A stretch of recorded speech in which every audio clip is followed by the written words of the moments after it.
إن الحمد لله نحمده ونستعينه ونستغفره ونعوذ بالله من شرور أنفسنا ومن سيئات أعمالنا من يهده الله فلا مضل له ومن يضلل فلا هادي له وأشهد أن لا إله إلا الله وأشهد أن محمدا عبده ورسوله أما بعد فإن خير الكلام كلام الله وخير الهدي هدي محمد صلى الله عليه وسلم وشر الأمور محدثاتها وكل محدثة بدعة وكل بدعة ضلالة وكل ضلالة في النار.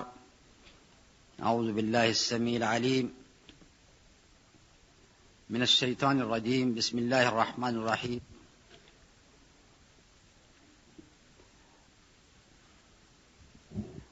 آج کا موضوع قضاء و قدر سے متعلق ہے. یہ بہت ہی مشکل مضمون بھی ہے اور اس کے اندر خوض کرنا، اس میں بحث کرنا، یہ بھی اتنا قابل ستائش نہیں ہے. لیکن چونکہ قرآن میں اس کا تذکرہ ہوا، احادیث میں اس کا ذکر ہوا، اس وجہ سے جو کچھ بات ہماری سمجھ میں آتی ہے، علماء نے اس کے بارے میں لکھا ہے، وہ میں آپ کے سامنے پیش کروں گا. پہلی بات تو یہ کہ جو کچھ بھی اس کائنات کے اندر ہو رہا ہے وہ اللہ تعالیٰ کی مرضی سے ہوتا ہے، اور اسی کو ہم اپنی زبان میں تقدیر کہتے ہیں. لیکن تقدیر کے لیے دو لفظ استعمال ہوئے ہیں. ایک ہے قضاء کا، اذا قضى امرا فانما يقول له كن فيكون. جب اللہ تعالیٰ کسی چیز کا فیصلہ کر لیتے ہیں تو ان کے لیے صرف اتنا ہی کہنا ہوتا ہے کن، ہو جا، فیکون، تو وہ چیز اس زندگی کے اندر، اس کائنات کے اندر واقع ہو جاتی ہے. تو ایک تو لفظ ہے قضاء کا اور دوسرا لفظ ہے تقدیر کا. انا کل شیء خلقناہ بقدر. ہم نے ہر چیز کو ایک قدر کے ساتھ پیدا کیا ہے. اب ان دونوں الفاظ میں کیا تعلق ہے؟ اس تعلق کو واضح کرنے کے لیے ہم یہ کہہ سکتے ہیں کہ جس طریقے سے ایک آرکیٹیکٹ ایک نقشہ بناتا ہے ایک مکان کا، ایک بلڈنگ کا، تو اسے تو آپ کہیں گے تقدیر، کہ اس کے اندر اندازہ کیا جاتا ہے. اردو میں تقدیر کا جو صحیح مطلب ہوگا وہ ہے اندازہ کرنا. وہ اس میں پہلے تو وہ پلاننگ کرتا ہے اور اس کے بعد جو چیز اس بلڈنگ کے اندر استعمال ہوگی، جتنا لوہا استعمال ہوگا، جتنا سیمنٹ استعمال ہوگا، باقی جتنا بھی میٹیریل استعمال ہوگا، سب کا ایک اندازہ، ایک صحیح اندازہ اس پلان میں لکھ دیا جاتا ہے. تو یہ ہے تقدیر. اور اس کے بعد پھر وہی پلان کسی کنٹریکٹر کے حوالے کیا جاتا ہے اور وہ اسے نافذ کر دیتا ہے، اسے امپلیمنٹ کرتا ہے، اس کے مطابق بلڈنگ کو بناتا ہے. اسے پھر کہا جائے گا قضا. تو تقدیر کا مطلب ہوا کسی چیز کا اندازہ کرنا، اور قضا کا مطلب ہوا اس چیز کو امپلیمنٹ کرنا، اس چیز کو نافذ کرنا، اس چیز کو عمل کے اندر لے آنا. چند آیات اس ضمن میں اللہ تعالیٰ نے بہت ساری چیزوں کے بارے میں یہ تقدیر کا لفظ استعمال کیا ہے. مثلا چاند اور سورج کے بارے میں استعمال کیا، والشمس تجری لمستقر لها ذلك تقدیر العزیز العلیم. اور سورج اپنے ایک مستقر کی طرف، اپنے ایک ٹھکانے کی طرف چلا جا رہا ہے. یہ اللہ تعالیٰ کی طرف سے تقدیر ہے. العزیز العلیم، جو کہ عزیز ہے، جو کہ علیم ہے، یہ اللہ تعالیٰ کی طرف سے ایک تقدیر، ایک اندازہ ہے. اس کے مطابق سورج اپنی مسافت طے کر رہا ہے. اسی طرح والقمر قدرناہ منازل حتی عاد کالعرجون القدیم. اور چاند ہم نے اس کے لیے بہت ساری منزلیں مقدر کر دی ہیں، یہاں تک کہ شروع میں وہ بالکل باریک ہوتا ہے اور اس کے بعد پھر 14ویں کا چاند، اور اس کے بعد پھر وہ باریک ہونا شروع ہو جاتا ہے. اور حتی عاد کالعرجون القدیم، اس طریقے سے واپس آ جاتا ہے جس طریقے سے ایک سوکھی ہوئی شاخ ہوتی ہے کسی درخت کی. زمین کے بارے میں ارشاد فرمایا وقدر فیہا اقواتہا. اللہ تعالیٰ نے زمین کو پیدا کیا اور اس میں جتنا بھی رزق ہو سکتا ہے اس زمین میں وہ سارا کا سارا رزق اس کے اندر رکھ دیا. ایسے ہی ہر چیز کے بارے میں ارشاد فرمایا قد جعل اللہ لکل شیء قدرا. ہر چیز کے لیے اللہ تعالیٰ نے ایک تقدیر پیدا کی ہے، ایک قدر پیدا کی ہے، ایک اندازہ پیدا کیا ہے. موت اور حیات کے بارے میں ارشاد فرمایا نحن قدرنا بینکم الموت، ہم نے اس موت کو تمہارے لیے مقدر کر دیا ہے۔ تو اس سے یہ اندازہ ہوا کہ تقدیر کا تعلق صرف انسان سے نہیں ہے، تقدیر کا تعلق دنیا کی ہر ایک چیز سے۔ اب یہ اللہ تعالیٰ ہی کی طرف سے تو اندازہ تھا کہ اسی زمین کے اندر اللہ تعالیٰ نے تیل کو رکھا، پیٹرول کو رکھا، اور ہزاروں سال سے اس پیٹرول کی ضرورت محسوس نہیں ہوئی، لیکن چونکہ اللہ تعالیٰ کو اس بات کا علم تھا کہ ایک وقت آئے گا جبکہ بنی نوع انسان کو اس چیز کی ضرورت ہوگی، تو وہ چیز یہاں پر موجود تھی، اور جب اس کی ضرورت محسوس ہوئی انسان نے اس کو نکال لی۔ اسی طریقے سے پتہ نہیں کتنے ہی خزانے اس زمین کے اندر اور رکھے گئے ہیں، اور اپنے اپنے وقت کے اوپر وہ ہمارے سامنے آتے چلے جائیں گے۔ یہ تو تھا مطلب تقدیر کا، قضا کا اور قدر کا۔ اس کے بعد جہاں تک تقدیر کا تعلق ہے، انسان کی تقدیر کا، ہم اس میں دو چیزیں محسوس کرتے ہیں۔ ایک وہ فیصلے ہیں کہ جن پر ہمارا کوئی کنٹرول نہیں۔ آپ کس گھر کے اندر پیدا ہوئے، آپ کے ماں باپ کون تھے، کیا اس میں آپ کا کوئی اختیار تھا؟ نہیں، یہ سارے کے سارے اللہ تعالیٰ کے فیصلے ہیں، اور اسی کے مطابق آپ ایک گھر کے اندر پیدا ہوئے۔ آپ نے اپنے ماں باپ کو نہیں چنا، اللہ تعالیٰ نے آپ کے لیے آپ کے ماں باپ کو چنا۔ تو یہ وہ چیزیں ہیں جن میں آپ کو کوئی دخل نہیں۔ اسی طریقے سے ہر ایک شخص کی موت مقرر ہے، اور وہ موت اسی لمحے میں آئے گی جو لمحہ اللہ تعالیٰ نے انسان کے لیے مقدر کر دیا ہے، اسی سرزمین پر آئے گی، اسی جگہ پر آئے گی جہاں پر اس موت کو آنا ہے۔ اسے کوئی شخص ٹال نہیں سکتا، کوئی اس میں تاخیر نہیں کر سکتا، اسے قبل از وقت لانے کی کوشش نہیں کر سکتا، کوشش کرے گا تو اس میں کامیاب نہیں ہوگا۔ میرے ایک دوست ابھی حج کے دوران میرے ساتھ تھے، سنیگال کے، انہوں نے یہ واقعہ بتایا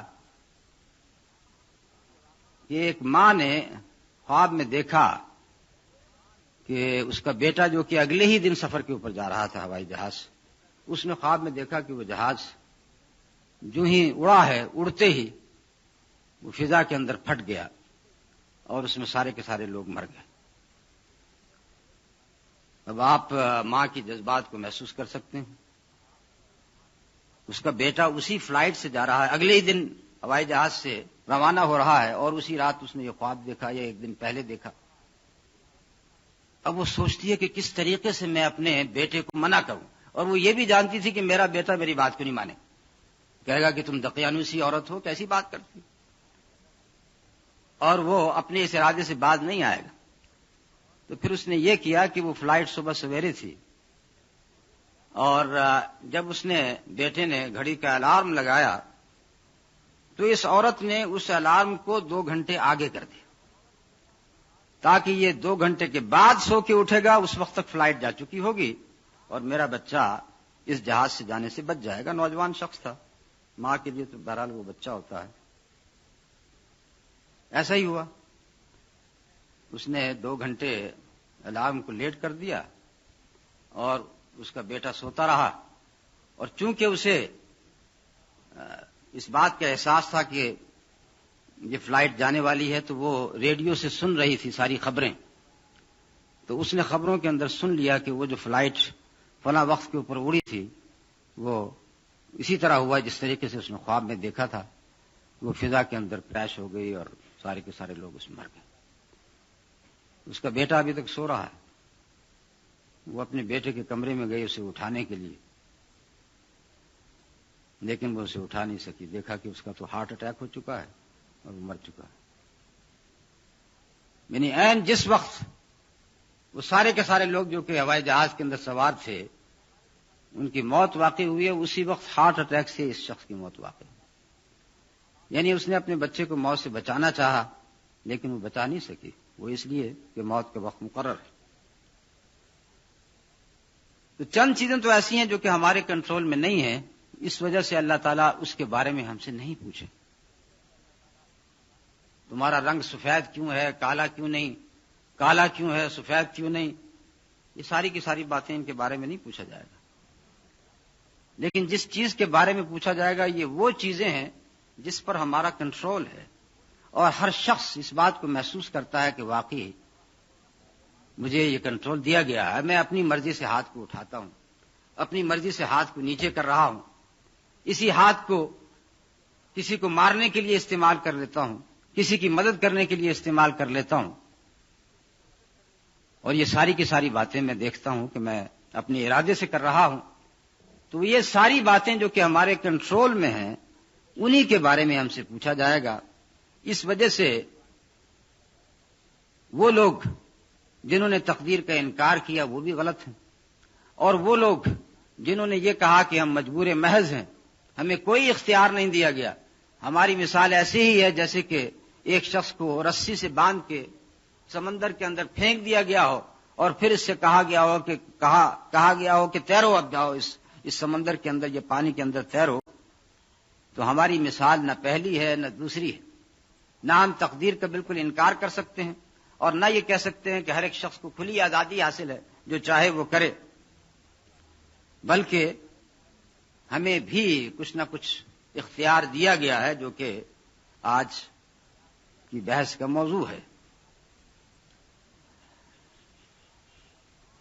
اس تقدیر کے سلسلے میں آپ 5 مراتب، 5 سٹیجز، یہ آپ لکھ لیں، یہ بڑی مفید رہیں گی. یہ 5 سٹیجز ہیں جس سے آپ اس تقدیر کے مسئلے کو سمجھ سکتے ہیں. پہلی سٹیج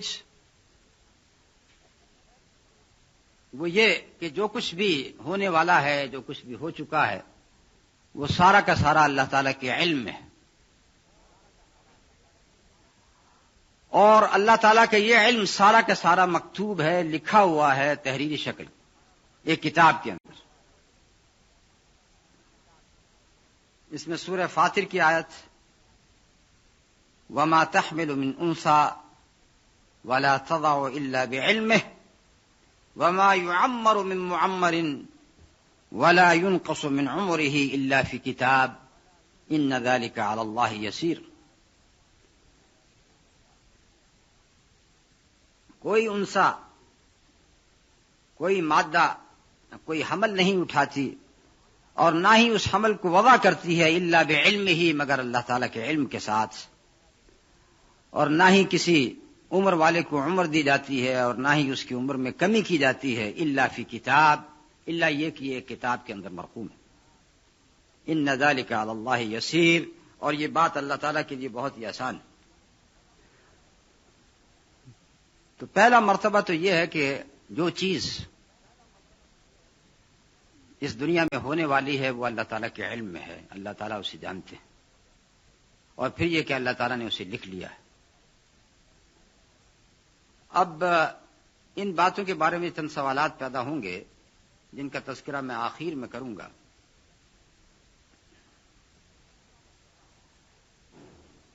دوسرا مرتبہ وہ یہ کہ اللہ تعالیٰ نے اپنے ارادے کا ذکر کیا ہے اور اس کے ساتھ ساتھ انسان کے ارادے کا بھی ذکر کیا ہے. اللہ تعالیٰ نے اپنے بارے میں ارشاد فرمایا فعال لما یرید، جو کچھ وہ چاہتا ہے اسے وہ کرتا ہے.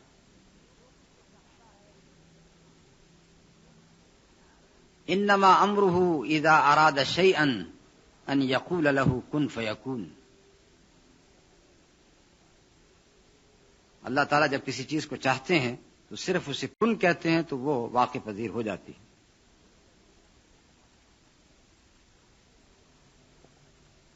انسان کے ارادے کا ذکر کیا. غزوہ بدر کے موقع پر جب کہ حضور مدینے سے نکل رہے تھے، اس بارے میں سورہ انفال کی یہ آیات تریدون عرض الدنیا واللہ یرید الآخرہ. تریدون عرض الدنیا، تم اس دنیا کا سامان چاہتے ہو اور اللہ تعالی آخرت چاہتے ہیں.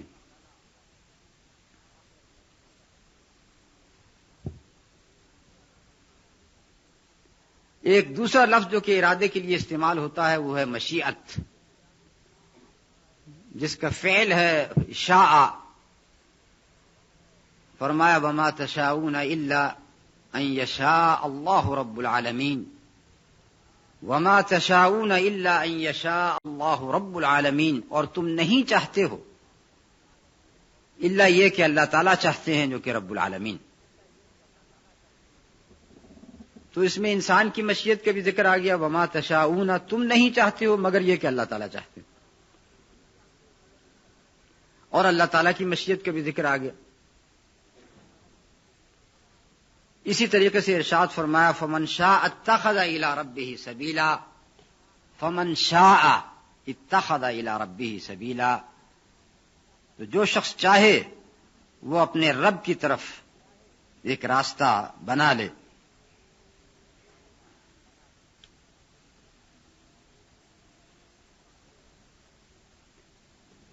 تو یہ ہے دوسرا مرتبہ کہ اللہ تعالیٰ نے اپنے ارادے کا ذکر کیا ہے اور اس کے ساتھ ساتھ انسان کے ارادے کا بھی ذکر کیا، اپنی مشیت کا ذکر کیا ہے اور اس کے ساتھ ساتھ انسان کی مشیت کا بھی ذکر کیا ہے۔ تیسرا مرتبہ، تھرڈ سٹیج، وہ یہ کہ کلی ارادہ صرف اللہ تعالیٰ کا، اور ایک محدود ارادہ بندے کو دیا گیا۔ اللہ تعالیٰ کا ارادہ محیط ہے، کلی ہے، اور اس کے مقابلے میں انسان کا ارادہ بہت ہی محدود ہے، لمیٹڈ ہے، اور آپ یوں کہہ سکتے ہیں کہ انسان کا ارادہ اللہ تعالیٰ کے ارادے کے تابع ہے۔ اور اس دنیا میں اگر کوئی واقعہ ہوتا ہے یعنی انسان کے حوالے سے، تو وہ اسی وقت ہوتا ہے جبکہ یہ دونوں ارادے مل جائیں۔ مثلا یہ کہ آپ ایک ارادہ کریں، آپ کا ارادہ ہے کہ آپ یہاں سے لاہور جائیں، اس کے لیے آپ نے سارا سامان بھی کر لیا، بس کا یا پلین کا یا ریل گاڑی کا ٹکٹ بھی خرید لیا، لیکن اگر اللہ تعالیٰ کا ارادہ نہیں ہے کہ آپ لاہور جائیں تو پھر کیا ہوگا؟ آپ لاکھ ٹکٹ خرید لیں لیکن آپ لاہور نہیں پہنچ سکیں گے۔ وہ اس لیے کہ اللہ تعالیٰ کا ارادہ نہیں ہے۔ ہو سکتا ہے وہ ٹرین کینسل ہو جائے، وہ جہاز کی فلائٹ کینسل ہو جائے، وہ بس اپنی منزل پہ روانہ نہ ہو سکے، یعنی بے شمار بہانے بن جائیں گے اور آپ کا ارادہ پورا نہیں ہوگا۔ تو اس وجہ سے جب تک یہ دونوں ارادے ایک دوسرے کے ساتھ نہیں ہوں گے اس وقت تک کوئی بھی واقعہ وقوع پذیر نہیں ہوتا ہے۔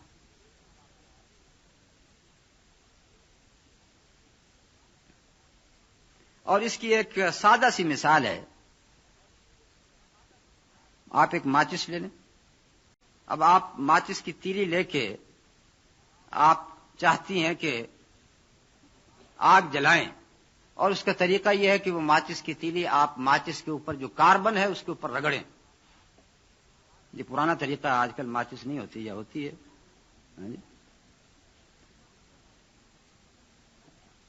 بہرحال جب تک آپ ماچس کی ایک تیلی کو اپنے ایک ہاتھ میں رکھیں، ماچس کو دوسرے ہاتھ میں، ڈبیا کو دوسرے ہاتھ میں رکھیں، دونوں کو ہلاتے رہیں، آگ لگ جائے گی؟ آگ نہیں لگے گی جب تک کہ اس ماچس کی تیلی کو ماچس کے کاربن کے اوپر رگڑا نہیں جائے گا، اس وقت تک آگ نہیں نکلے گی، شعلہ نہیں نکلے گا۔ تو جب تک یہ دونوں ارادے جمع نہیں ہوں گے، انسان کا ارادہ اور اللہ تعالیٰ کا ارادہ، اس وقت تک کوئی واقعہ اس دنیا کے اندر وقوع پذیر نہیں ہوگا۔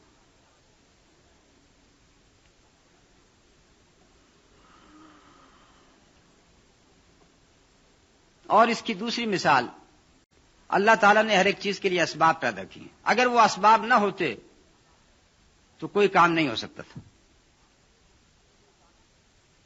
آپ فرش کے اوپر کھڑا ہونا چاہتے ہیں،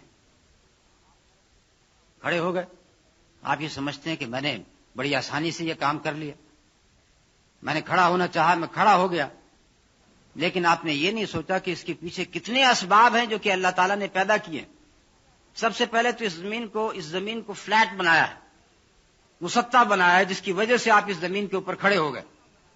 ورنہ فرض کیجئے اگر یہ ایک تختہ ہوتا، اس طریقے سے ایک تختہ جو کہ ڈاواں ڈول ہو رہا ہے، اس طریقے سے ہل رہا ہے، اس پہ آپ کھڑا ہونا چاہیں آپ نہیں کھڑے ہو سکتے، لیکن چونکہ زمین مسطح ہے اس وجہ سے آپ اس کے اوپر کھڑے ہو گئے۔ کبھی اگر آپ نے کشتی کا سفر کیا ہے اور کشتی ڈاماڈول ہو رہی ہو سمندر کے اندر یا دریا کے اندر، اور پھر اس میں آپ کھڑا ہونے کی کوشش کریں تو دیکھ لیں کھڑی ہو سکتی ہیں کہ نہیں کھڑی ہو سکتی۔ یا جہاز، ہوائی جہاز، جو کہ اگر ہوا کے دباؤ کی وجہ سے اوپر نیچے ہو رہا ہو تو اس وقت انسان کیسے کھڑا ہو؟ تو اللہ تعالیٰ نے پہلے یہ اسباب پیدا کی، ایک تو ظاہری اسباب، اس زمین کا ساکن ہونا، اور اس کے بعد پھر داخلی اسباب جو کہ آپ کے اندر پائے جاتے ہیں۔ یہ جو جسم میں آپ کے اندر ایک طاقت دوڑ رہی ہے جس کی وجہ سے آپ کھڑے ہو گئے، اگر یہ طاقت نہ ہوتی، اگر آپ کی ٹانگوں میں یہ طاقت نہ ہوتی تو آپ کیسے کھڑے ہوتے؟ ایک شخص فالج گر گیا، پیرالائز ہو گیا، اب وہ لاکھ کھڑا ہونا چاہتا نہیں کھڑا ہو سکتا۔ تو یہ داخلی اسباب ہے، داخلی اور خارجی اسباب سارے کے سارے اللہ تعالیٰ نے پیدا کیے۔ تو اس وجہ سے یہ کہا جاتا ہے کہ ایک ارادہ کلیہ ہے جو کہ اللہ تعالیٰ کا ارادہ ہے، اور اس کے بعد ایک ارادہ جزئیہ ہے، ایک پارشل ارادہ ہے انسان کا، محدود سا ارادہ ہے، اسی محدود سے ارادے کی بنا پر انسان جو ہے وہ فرعون بنا پھرتا ہے۔ جیسے فرعون نے کہا تھا انا ربکم الاعلی، میں تمہارا سب سے اونچا رب ہوں۔ روس، جس زمانے میں روس کے اوپر کمیونزم کا غلبہ تھا، تو روس کا ایک پرانا صدر ہے جسے آپ خروشچیف کے نام سے جانتے ہیں، تو اس نے ایک دفعہ کچھ صحافیوں کو انوائٹ کیا، اس میں کچھ مسلمان صحافی بھی تھے، اور یہ سارے کے سارے صحافی صدر کے ساتھ، پریزیڈنٹ کے ساتھ ایک جہاز میں سفر کر رہے تھے، ہوائی جہاز۔ اب چونکہ وہ خروشچیف کمیونسٹ بھی تھا، ایتھیسٹ بھی تھا، تو جس وقت وہ فضا میں سفر کر رہے تھے تو اس نے مذاقاً ان صحافیوں سے کہا، جن میں مسلمان صحافی بھی تھے، کہ اس وقت ہم تمہارے اللہ سے بہت قریب ہیں، تو کیا تم اپنا خدا، اپنا الہ ہمیں دکھا سکتے ہو؟ یعنی اس نے مذاق کے انداز میں کہا کہ اب تو بہت ہی اونچا اڑ رہے ہیں، تم کہتے ہو نا اللہ تعالیٰ آسمان کی طرف اشارہ کر کے اللہ تعالیٰ وہاں پہ، تو بتاؤ اللہ کہاں پر؟ تو ایک صحافی تھا، وہ کھڑا ہوا، اس نے کہا کہ مسٹر پریزیڈنٹ، آپ اس جہاز کا گیٹ کھولیں، ایک قدم آگے رکھیں فضا میں، اللہ تعالیٰ آپ کو نظر آ جائے۔ تو اس بات کو یاد رکھیں کہ اللہ تعالیٰ نے بے شمار اسباب پیدا کیے، اگر وہ اسباب نہ ہوتے تو پھر آپ کا ارادہ کوئی کام نہیں کر سکتا۔ اور اسی وجہ سے کہا وما تشاءون الا ان یشاء اللہ رب العالمین، تم کسی چیز کو نہیں چاہتے ہو مگر یہ کہ اللہ تعالیٰ اسے چاہتا۔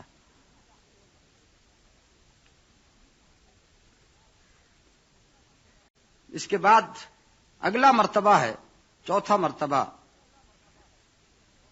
وہ ہے اللہ تعالیٰ کی یہ سنت کہ اگر کوئی شخص نیکی کا ارادہ کرتا ہے تو اللہ تعالیٰ اس نیکی کے ارادے کو اس کے لیے آسان کر دیتے ہیں، اس کے لیے نیکی کے اسباب پیدا کر دیتے ہیں، اور جو شخص بدی کا ارادہ کرتا ہے اللہ تعالیٰ اس کے لیے بدی کا راستہ ہموار کر دیتے ہیں۔ اس کے بارے میں ارشاد فرمایا وَهَدَيْنَاهُ النَّجْدَيْنِ، وَهَدَيْنَاهُ النَّجْدَيْنِ، ہم نے اس کو ہدایت دی، انسان کو ہدایت دی دونوں گھاٹیوں کی طرف۔ نجد کہتے ہیں گھاٹی کو، ٹیلے کو، یعنی ایک خیر کا راستہ ہے، ایک شر کا راستہ ہے، ہم نے اسے ہدایت دی ان دونوں ٹیلوں کی طرف۔ اور پھر یہ سنت کہ جو بھی راستہ آپ اختیار کریں اللہ تعالیٰ اس راستے کو آپ کے لیے آسان کر دیتے ہیں۔ اس کے بارے میں ارشاد فرمایا فَأَمَّا مَنْ أَعْطَى وَاتَّقَى وَصَدَّقَ بِالْحُسْنَى فَسَنُيَسِّرُهُ لِلْيُسْرَى وَأَمَّا مَنْ بَخِلَ وَاسْتَغْنَى وَكَذَّبَ بِالْحُسْنَى فَسَنُيَسِّرُهُ لِلْعُسْرَى۔ تو ایک راستہ یسرا کا ہے، دوسرا راستہ عسرا کا ہے، ایک راستہ آسانی کا ہے، ایک راستہ تنگی کا ہے۔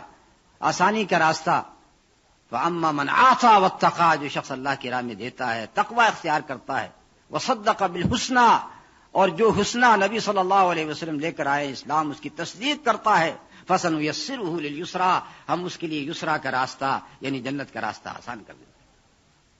وَأَمَّا مَنْ بَخِلَ وَاسْتَغْنَىٰ، جو شخص بخل کرتا ہے اور اس کے بعد تکبر کرتا ہے، وَكَذَّبَ بِالْحُسْنَىٰ، اور حسنہ کا اسلام کا انکار کرتا ہے، فَسَنُيَسِّرُهُ لِلْعُسْرَىٰ، تو ہم اس کے لیے اسرا کا راستہ یعنی کہ جہنم کا راستہ آسان کر دیتے ہیں۔ اور اس چیز کو آپ سب محسوس کرتے ہیں۔ ایک شخص نماز پڑھنے کے لیے جانا چاہتا ہے، گھر سے وہ پہلا قدم نکالے گا تو دوسرا قدم اس کے لیے آسان ہو جائے گا، تیسرا اور آسان ہو جائے گا، یہاں تک کہ وہ مسجد پہنچ جائے گا۔ رمضان کا مہینہ شروع ہوتا ہے، بتیرے لوگوں کے لیے پہلا روزہ رکھنا ہی بڑا شاق ہوتا ہے، بہت ہی مشکل ہوتا ہے۔ آپ نے پہلا روزہ رکھا، اس کے بعد دوسرا آسان ہو گیا، تیسرا اور آسان ہو گیا، یہاں تک کہ 30 کے 30 روزے آسانی کے ساتھ گزر گئے۔ اور اسی طریقے سے ایک شخص بدی کا راستہ اختیار کرتا ہے، شراب خانے کی طرف قدم بڑھاتا ہے، تو ایک قدم کے بعد دوسرا قدم یہاں تک کہ وہ شراب خانے میں پہنچ جاتا ہے۔ اس نے بدی کا راستہ اختیار کیا، وہ راستہ اس کے لیے آسان ہو گیا۔ اور جس طریقے سے شرابیوں نے کہا کہ ہر شراب کے پیالے میں سے، ہر شراب کے گلاس میں سے ایک گلاس اور سر اٹھا کے کہتا ہے کہ مجھے بھی پی، میں بھی تیرے انتظار میں ہوں۔ یہ میں کوئی تجربے سے نہیں بتا رہا، اس لیے کہ نعوذ باللہ، یہ بات میں نے کہیں پڑھی ہے جی۔ اور اسی طرح نبی صلی اللہ علیہ وسلم کا ارشاد ہے فَكُلٌّ مُيَسَّرٌ لِمَا خُلِقَ، ہر شخص کے لیے وہ راستہ آسان کر دیا گیا ہے جس کے لیے وہ پیدا کیا گیا۔ اور اس کی بہت ہی آسان سی مثال ہے، سادہ سی مثال ہے کہ ایک بچہ بولنا کیسے سیکھتا ہے۔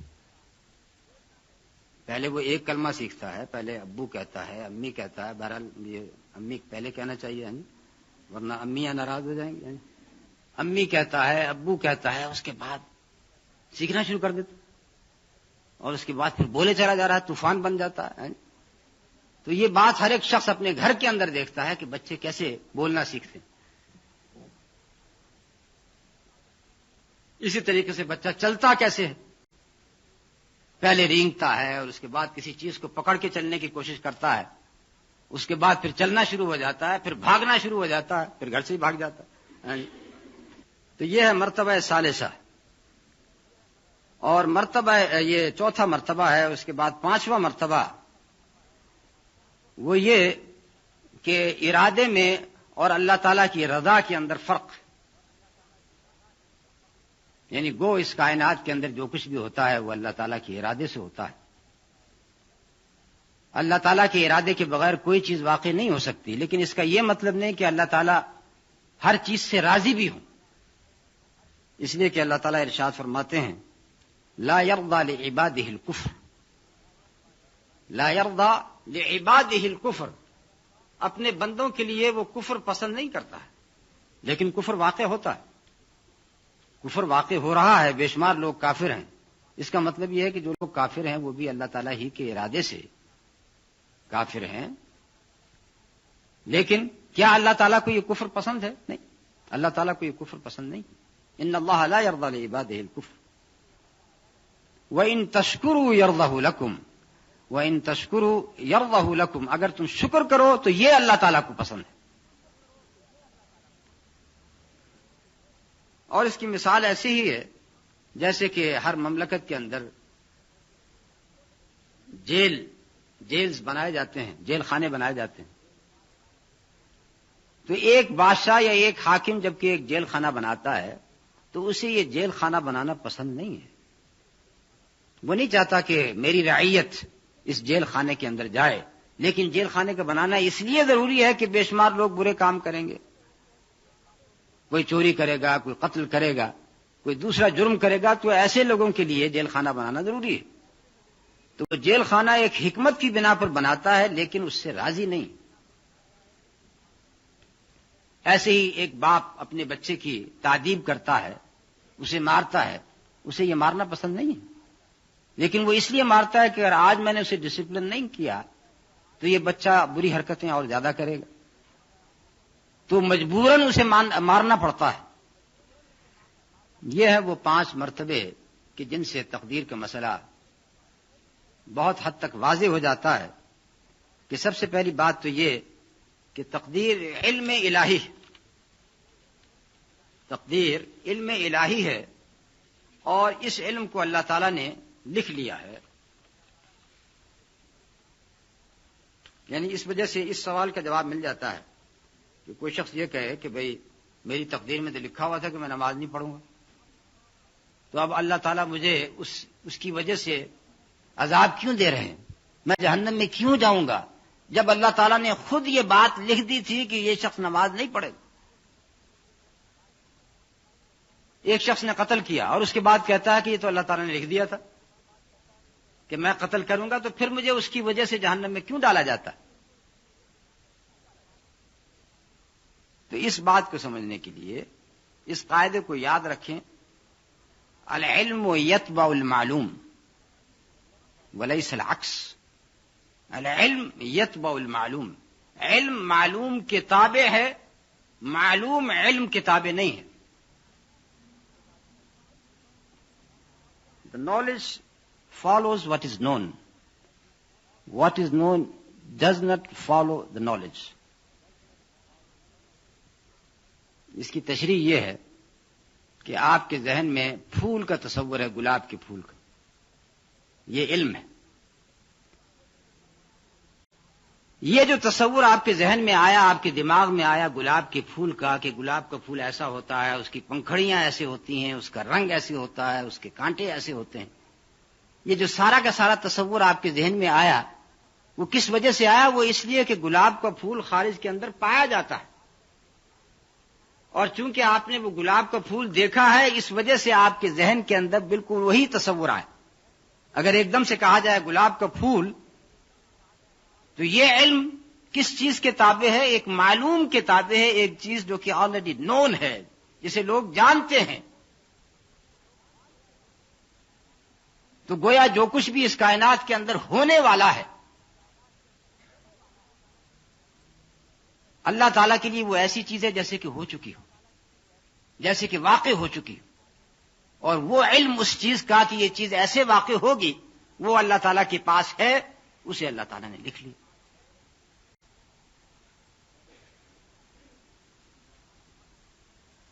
اگر آپ یہ چاہیں کہ گلاب کا پھول ایسے نہ ہو جیسے کہ آپ چاہتی ہیں، بلکہ گلاب کا پھول ہونا چاہیے جیسے کہ ایک ہاتھی ہوتا ہے، ہاتھی کے کان ہوتے ہیں اتنا بڑا، آپ لاکھ تصور میں بیٹھے رہیں کہ اس قسم کا ایک گلاب کا پھول بھی ہوتا ہے، لیکن گلاب کا پھول ایسا نہیں ہوگا. وہ اس لیے کہ خارج میں ایسا کوئی گلاب نہیں پایا جاتا. تو پھر یہ قاعدہ یاد رکھیں، العلم یتبع المعلوم وليس العکس. تو جو کچھ بھی اس کائنات میں ہونے والا ہے، اللہ تعالیٰ کے لیے وہ ایسے ہی ہے جیسے کہ وہ واقع ہو چکا. اب جس طریقے سے آپ کو وہ جو واقعات ہو چکے ہیں وہ آپ کے علم میں ہیں، کسی شخص کی فوتیدگی ہو گئی، کوئی شخص کسی کا ایکسیڈنٹ ہو گیا، جتنے بھی واقعات ہو چکے ہیں وہ سب آپ کے علم میں. اللہ تعالیٰ کے لیے جو کچھ بھی واقعات ہونے والے ہیں وہ بھی اللہ تعالیٰ کے علم میں. تو جو کچھ معلوم ہے اس معلوم کو اللہ تعالیٰ نے اپنے علم میں لکھ لیا، اور اسی کو کہا گیا کہ یہ ایک کتاب کے اندر ہے، اور اس کتاب میں سب کچھ لکھا ہوا ہے. تو اس وجہ سے کوئی شخص اللہ تعالیٰ سے قیامت کے دن یہ نہیں کہہ سکتا کہ آپ نے تو پہلے سے یہ بات لکھ لی تھی، اب کس بات کا جرمانہ میرے اوپر کیا جا رہا ہے، یا مجھے سزا کیوں دی جا رہی. وہ اس لیے کہ اللہ تعالیٰ نے تو یہ بات لکھی تھی کہ یہ شخص یہ کام اس طریقے سے کرے گا، وہ لکھ لیے. یہ تو نہیں کہا تھا کہ تم ہی ایسا کرو، اللہ تعالیٰ نے حکم تو نہیں دیا تھا کہ تم فلاں آدمی کو قتل کرو. اس کی ایک اور مثال یہ بھی ہو سکتی ہے جو کہ ہم اپنی دنیا کے اعتبار سے کہہ سکتے ہیں کہ فرض کیجئے ایک شخص، ایک بچہ بہت ہی شرارتی بچہ ہے، نہ صرف یہ کہ شرارتی بلکہ بہت ہی شیطان قسم کا لڑکا ہے. تو اس کا استاد اس کی حرکتیں دیکھ دیکھ کے اس کے بارے میں اندازہ لگاتا ہے. اندازہ یہ لگاتا ہے کہ یہ شخص جتنا بڑا شیطان ہے، یہ ایک دن بہت بڑا چور بنے گا، چور سے ڈاکو بنے گا، ڈاکو سے قاتل بنے گا، پھر ایک دن یہ پکڑا جائے گا، پھر اس کے اوپر مقدمہ چلے گا، پھر یہ پھانسی پہ لٹکا دیا جائے گا۔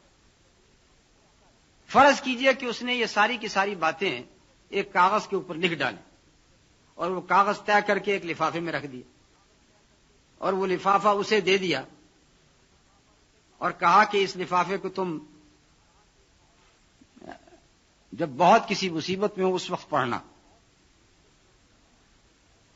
اب ایسا ہی ہوا، یہ شخص ایک بہت بڑا چور ڈاکو اور اس کے بعد پھر قاتل بن گیا اور اس نے قتل کیا، پکڑا گیا، پھانسی کی سزا ہو گئی۔ اب جس وقت پھانسی کی سزا ہو گئی تو اس نے وہ لفافہ کھولا، دیکھا تو اس میں یہ ساری باتیں لکھی ہوئی، اور وہ جج صاحب سے کہتا ہے کہ جج صاحب آپ مجھے پھانسی نہ دیں، وہ میرے استاد کو لے آئیں جس نے یہ ساری باتیں لکھی ہیں، اسے پھانسی دے، اس لیے کہ اس نے آج سے 40 سال پہلے یہ ساری باتیں لکھ دی تھیں، تو وہ سزا کا مستحق ہے، میں سزا کا مستحق نہیں ہوں۔ کیا اس کی بات کو تسلیم کیا جائے؟ اس حوالے سے ایک سوال اور بھی پیدا ہو سکتا ہے کہ اللہ تعالیٰ کے بارے میں کہا جاتا ہے کہ اللہ تعالیٰ خالق خیر بھی ہے اور خالق شر بھی ہے۔ قل اعوذ برب الفلق من شر ما خلق، میں اللہ تعالیٰ کی پناہ مانگتا ہوں، رب الفلق کی پناہ مانگتا ہوں، من شر ما خلق، ہر اس چیز کے شر سے کہ جسے اللہ تعالیٰ نے پیدا کیا۔ وہ اللہ تعالیٰ نے خیر کو بھی پیدا کیا ہے، اللہ تعالیٰ نے شر کو بھی پیدا کیا۔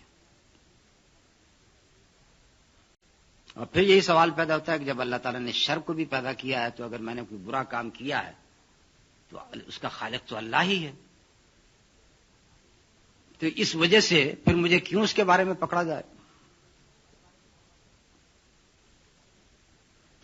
اسے سمجھنے کے لیے یہ دو مثالیں اور سمجھ لیں کہ اللہ تعالیٰ نے آپ کو آنکھ دی ہے، آپ کے لیے آنکھ پیدا کی، لیکن جو آنکھ کا عمل ہے دیکھنا، اس کے لیے بے شمار اسباب پیدا کیے، جیسے کہ میں نے پہلے یہ بات بیان کی تھی۔ کچھ ظاہری اسباب ہیں، کچھ خارجی اسباب ہیں۔ اگر یہ سورج کی روشنی نہ ہو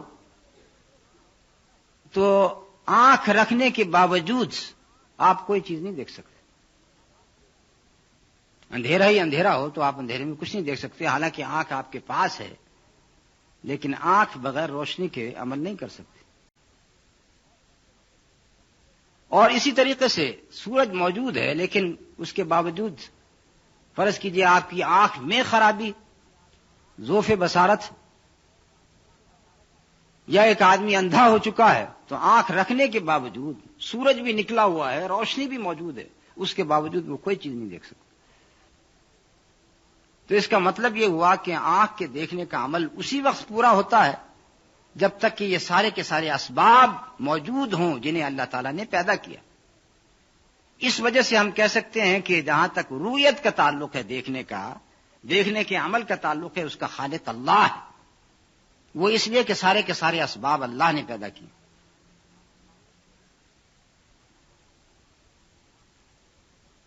اب آپ اسی آنکھ سے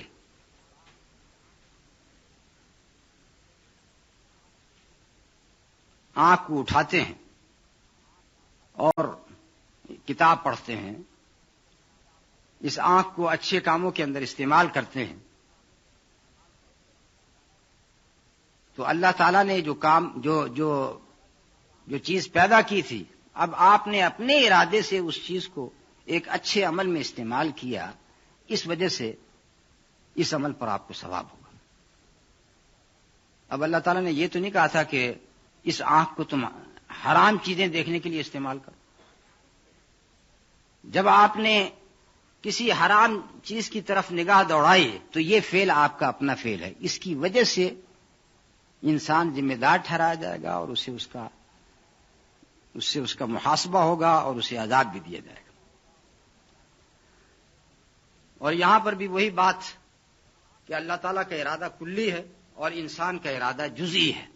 اللہ تعالیٰ نے سارے کے سارے اسباب دیکھنے کے پیدا کر دیے، اس وجہ سے وہ خالق ہے۔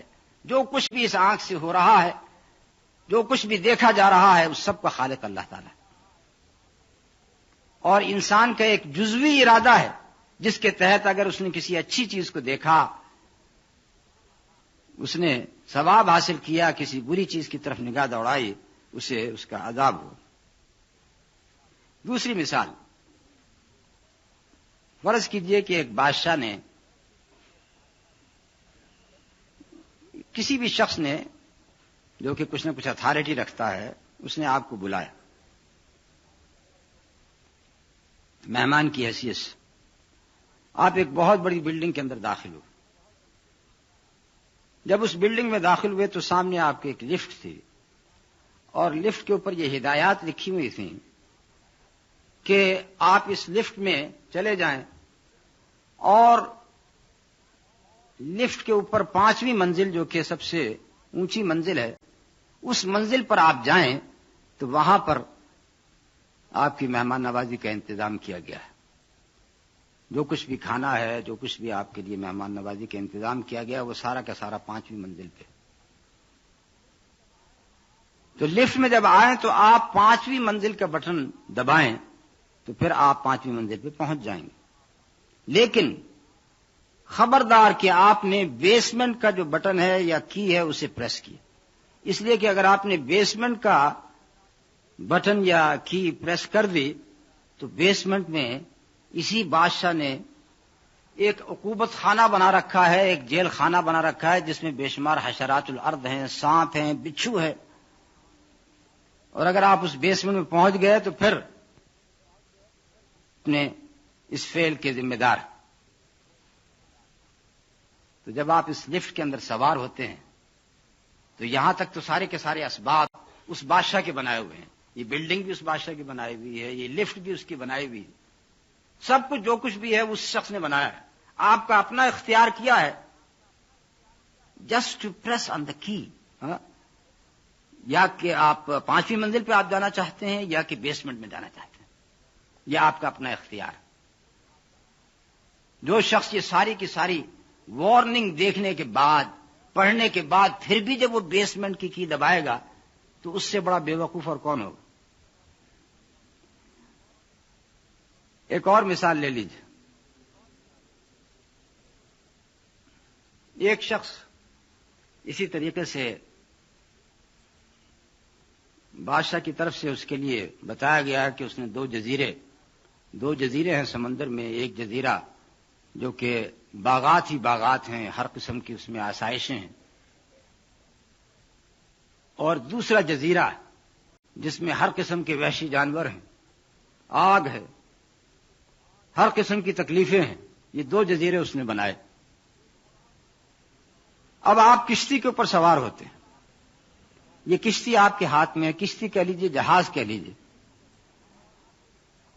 اور آپ کو یہ ہدایت دی گئی ہے کہ اگر آپ اس کشتی کو، اس جہاز کو دائیں طرف والے جزیرے کی طرف لے جائیں گے تو وہاں بہت بڑی سیرگاہ ہے، باغات ہیں، وہاں پر جا کر آپ جیسا چاہیں اپنے آپ کو انجوائے کر سکتے ہیں. اس کے مقابلے میں اگر آپ دوسری طرف جائیں گے، دوسرے جزیرے کی طرف، تو وہاں ہر قسم کا عقوبت خانہ ہے، ہر قسم کی تکلیفیں ہیں. اب یہ آپ کا اپنا اختیار، یہ وارننگ دی جا چکی. اب آپ جہاز پہ سوار ہوئے اور اس جہاز کو چلانا شروع کیے. اب دیکھیے کہ آپ کا فعل ہے صرف اس جہاز کو چلانا. جس طریقے سے آپ ایک کار ڈرائیو کرتے ہیں، اسی طریقے سے اس جہاز کے چلنے میں کتنی چیزیں ممد و معاون ہیں. صرف یہ کہ آپ اسے چلا رہے ہیں اس کی وجہ سے وہ چل رہا ہے، نہیں. اس جہاز کے نیچے جو منو پانی ہے جسے کہ اللہ تعالیٰ نے پیدا کیا، اگر وہ پانی نہ ہوتا تو وہ جہاز نہ چل سکتا. پھر اللہ تعالیٰ نے یہ چیز پیدا کی کہ اس کے اوپر اگر کوئی مسطح چیز ہوگی جہاز کی شکل کی یا سفینہ کی شکل کی، وہی اس کے اوپر تیر سکتی. تو جہاز کا اپنا قد و قامت، اپنا سائز، جس کی وجہ سے وہ جہاز سمندر کے سینے کے اوپر دوڑا ہے. پھر جہاز کی اپنی مشینری، جہاز کا اپنا انجن، یہ ساری کی ساری چیزیں ہیں جس کی وجہ سے وہ جہاز حرکت کر سکتا. اور سب سے بڑی بات یہ کہ اس کے اندر پیٹرول موجود ہے. اگر پیٹرول نہ ہوتا تو پھر وہ جہاز حرکت نہ کر سکتا. اب آپ کا فعل کیا رہ جاتا ہے؟ آپ کا فعل صرف اتنا ہے کہ آپ نے سوئچ آن کیا اور جہاز کو چلانے کے لیے جو ابتدائی چیزیں درکار ہوتی ہیں وہ آپ نے کر ڈالیں تو وہ جہاز چل پڑا. یہ آپ کا فعل. اور اس کے بعد پھر آپ نے اس جہاز کا رخ متعین کرنا ہے یا وہ دائیں طرف چلا جائے یا وہ بائیں طرف چلا جائے. ایک جزیرہ اسے آپ کہہ سکتے ہیں کہ وہ جنت ہے، اور دوسرا جزیرہ اسے آپ کہہ سکتے ہیں کہ وہ جہنم ہے. اب یہ آپ کا اپنا فعل ہے کہ آپ اپنی زندگی کے ساتھ کس طرف چلے جا رہے ہیں. یہ بھی ہو سکتا ہے کہ آپ جہنم کی طرف جا رہے ہوں، اس جزیرے کی طرف جا رہے ہیں جو کہ عقوبت خانہ ہے. بہت قریب پہنچ کے پھر آپ کو احساس ہوا کہ نہیں میں غلط آ گیا، اور آپ نے جہاز کا رخ موڑ لیا. اسے کہا جاتا ہے توبہ کرنا،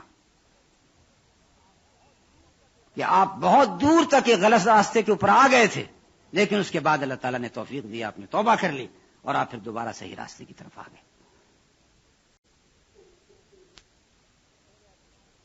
بتیرے ایسے لوگ ہوتے ہیں جو توبہ کرتے ہیں، بار بار کرتے ہیں، لیکن اس کے بعد پھر بدی کے راستے کے اوپر آ جاتے ہیں.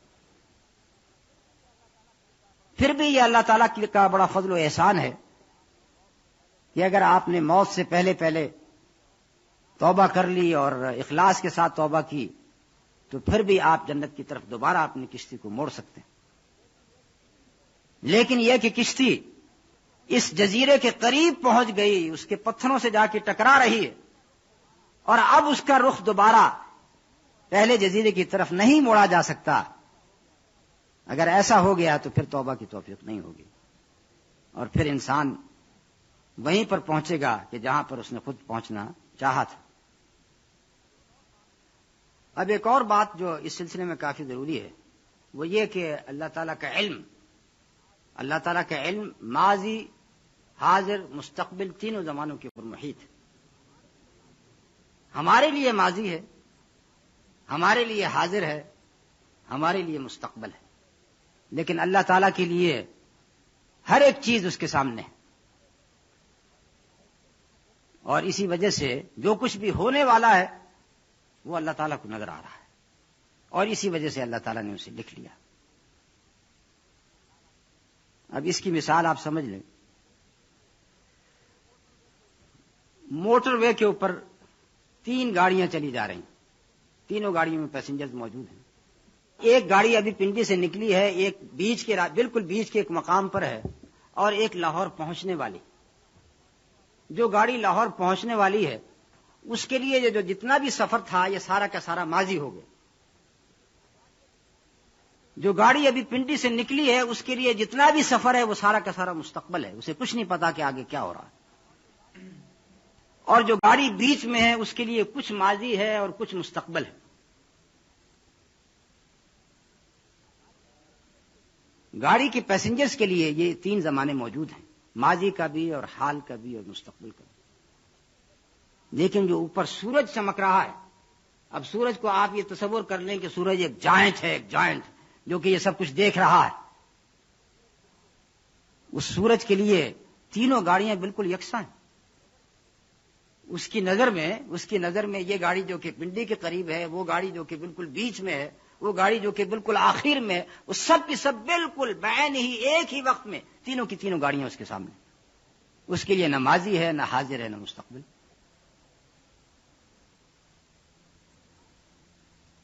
اسی طریقے سے اللہ تعالیٰ کا علم، اللہ تعالیٰ کے علم میں ہر ایک چیز. ایک اور مثال، فرض کیجئے آپ کو ایک نظم یاد ہے، اس نظم میں کہہ لیجئے 20 یا 22 شعر ہیں.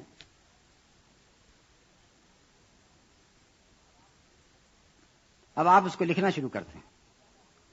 جب آپ نے پہلا شعر لکھ لیا، دوسرا شعر لکھ لیا، تو جو جتنے بھی باقی شعر باقی ہیں 20 شعر گو وہ ابھی نہیں لکھے گئے لیکن آپ کے ذہن میں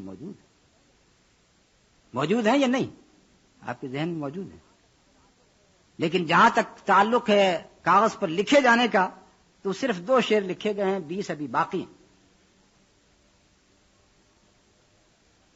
اسی طریقے سے اللہ تعالیٰ نے تقدیر میں سب کچھ لکھ دیا ہے، اس میں سے کچھ چیزیں واقع ہو گئی ہیں، کچھ چیزیں واقع نہیں ہوئی، اور وہ ساری کی ساری واقع ہو جائیں گی جس طریقے سے اللہ تعالیٰ نے لکھا ہے. جس طریقے سے آپ کے ذہن میں وہ ساری کی ساری پوئٹری ہے یا ساری کی ساری پوئم ہے. ایک اور اعتراض، اس سے پہلے کہ آپ یہ اعتراض کریں میں اس اعتراض کے جواب دے دیتا ہوں. کہ اللہ تعالیٰ پر یہ اعتراض نہیں کیا جا سکتا اس آدمی کو تو چارلز بنا دیا اور اس آدمی کو فقیر بنا دیا. وہ اس لیے کہ اللہ تعالیٰ کی صفات میں سے حکیم ہے، اللہ تعالیٰ حکمت والا ہے، اللہ تعالیٰ مصرف الامور ہے، اللہ تعالیٰ جیسے چاہتا ہے وہ کرتا ہے. اللہ تعالیٰ پر یہ اعتراض نہیں کیا جا سکتا. ایسے ہی جیسے کہ ایک معمار نے ایک بلڈنگ بنائی، اب اس بلڈنگ کی فاؤنڈیشن میں چند اینٹیں لگائی گئی ہیں، اس کی دیواروں میں اینٹیں لگائی گئی ہیں، اور بالکل اس کے ٹاپ پہ بھی چند اینٹیں لگائی گئی. اب وہ جو اینٹ فاؤنڈیشن میں لگائی گئی ہے جو کہ زمین کے اندر چھپ چکی ہے، دب چکی ہے، وہ یہ زمین نہیں کہہ سکتی معمار سے کہ جناب مجھے تو آپ نے زمین کے اندر چھپا دیا اور وہ جو دوسری اینٹ تھی اسے آسمان پہ لگا دی. وہ یہ اعتراض نہیں کر سکتی. یہ اس معمار کی مرضی ہے کہ اس نے اینٹیں بالکل ایک جیسی تھیں، کسی کو زمین میں فاؤنڈیشن میں لگایا، کسی کو دیوار میں لگایا، کسی کو روشن دان میں لگایا، کسی کو بالکل چھت کے اوپر لگایا. یہ اس کی اپنی مرضی. اسی طریقے سے ایک کاغذ، تو یہ کاغذ ایک کاغذ ہے اور میں اپنی مرضی سے اس کے دو ٹکڑے کرتا ہوں. ٹھیک، ایک ٹکڑے پہ میں نے آیت الکرسی لکھی اور آیت الکرسی لکھنے کے بعد اسے میں نے اپنے سینے سے لگا لیا، اور دوسرے ٹکڑے کو میں نے ناک پہنچی اور پھینک دی. اب اس کو کوئی اعتراض ہو سکتا؟ اس کو کوئی اعتراض نہیں ہو سکتا. اسی طریقے سے اللہ تعالیٰ کے اوپر کوئی اعتراض نہیں کیا جا سکتا کہ جو کچھ بھی اللہ تعالیٰ نے کیا وہ اپنی حکمت سے کیا. اور اس میں سورہ کہف کے اندر جو واقعہ لکھا گیا ہے موسیٰ علیہ السلام کا اور خضر علیہ السلام کا، کہ خضر علیہ السلام نے 3 کام کیے تھے، موسیٰ علیہ السلام نے اس کے اوپر اعتراض کیا تھا. موسیٰ علیہ السلام نے ظاہری طور پر اعتراض کیا اس لیے کہ ان کی بات سمجھ میں نہیں آئی تھی، لیکن جب بات سمجھ میں آ گئی تو پھر انہوں نے اپنے اعتراض کو واپس لے لی. وہ اس لیے کہ اللہ تعالیٰ حکیم بھی ہے، عادل بھی ہے.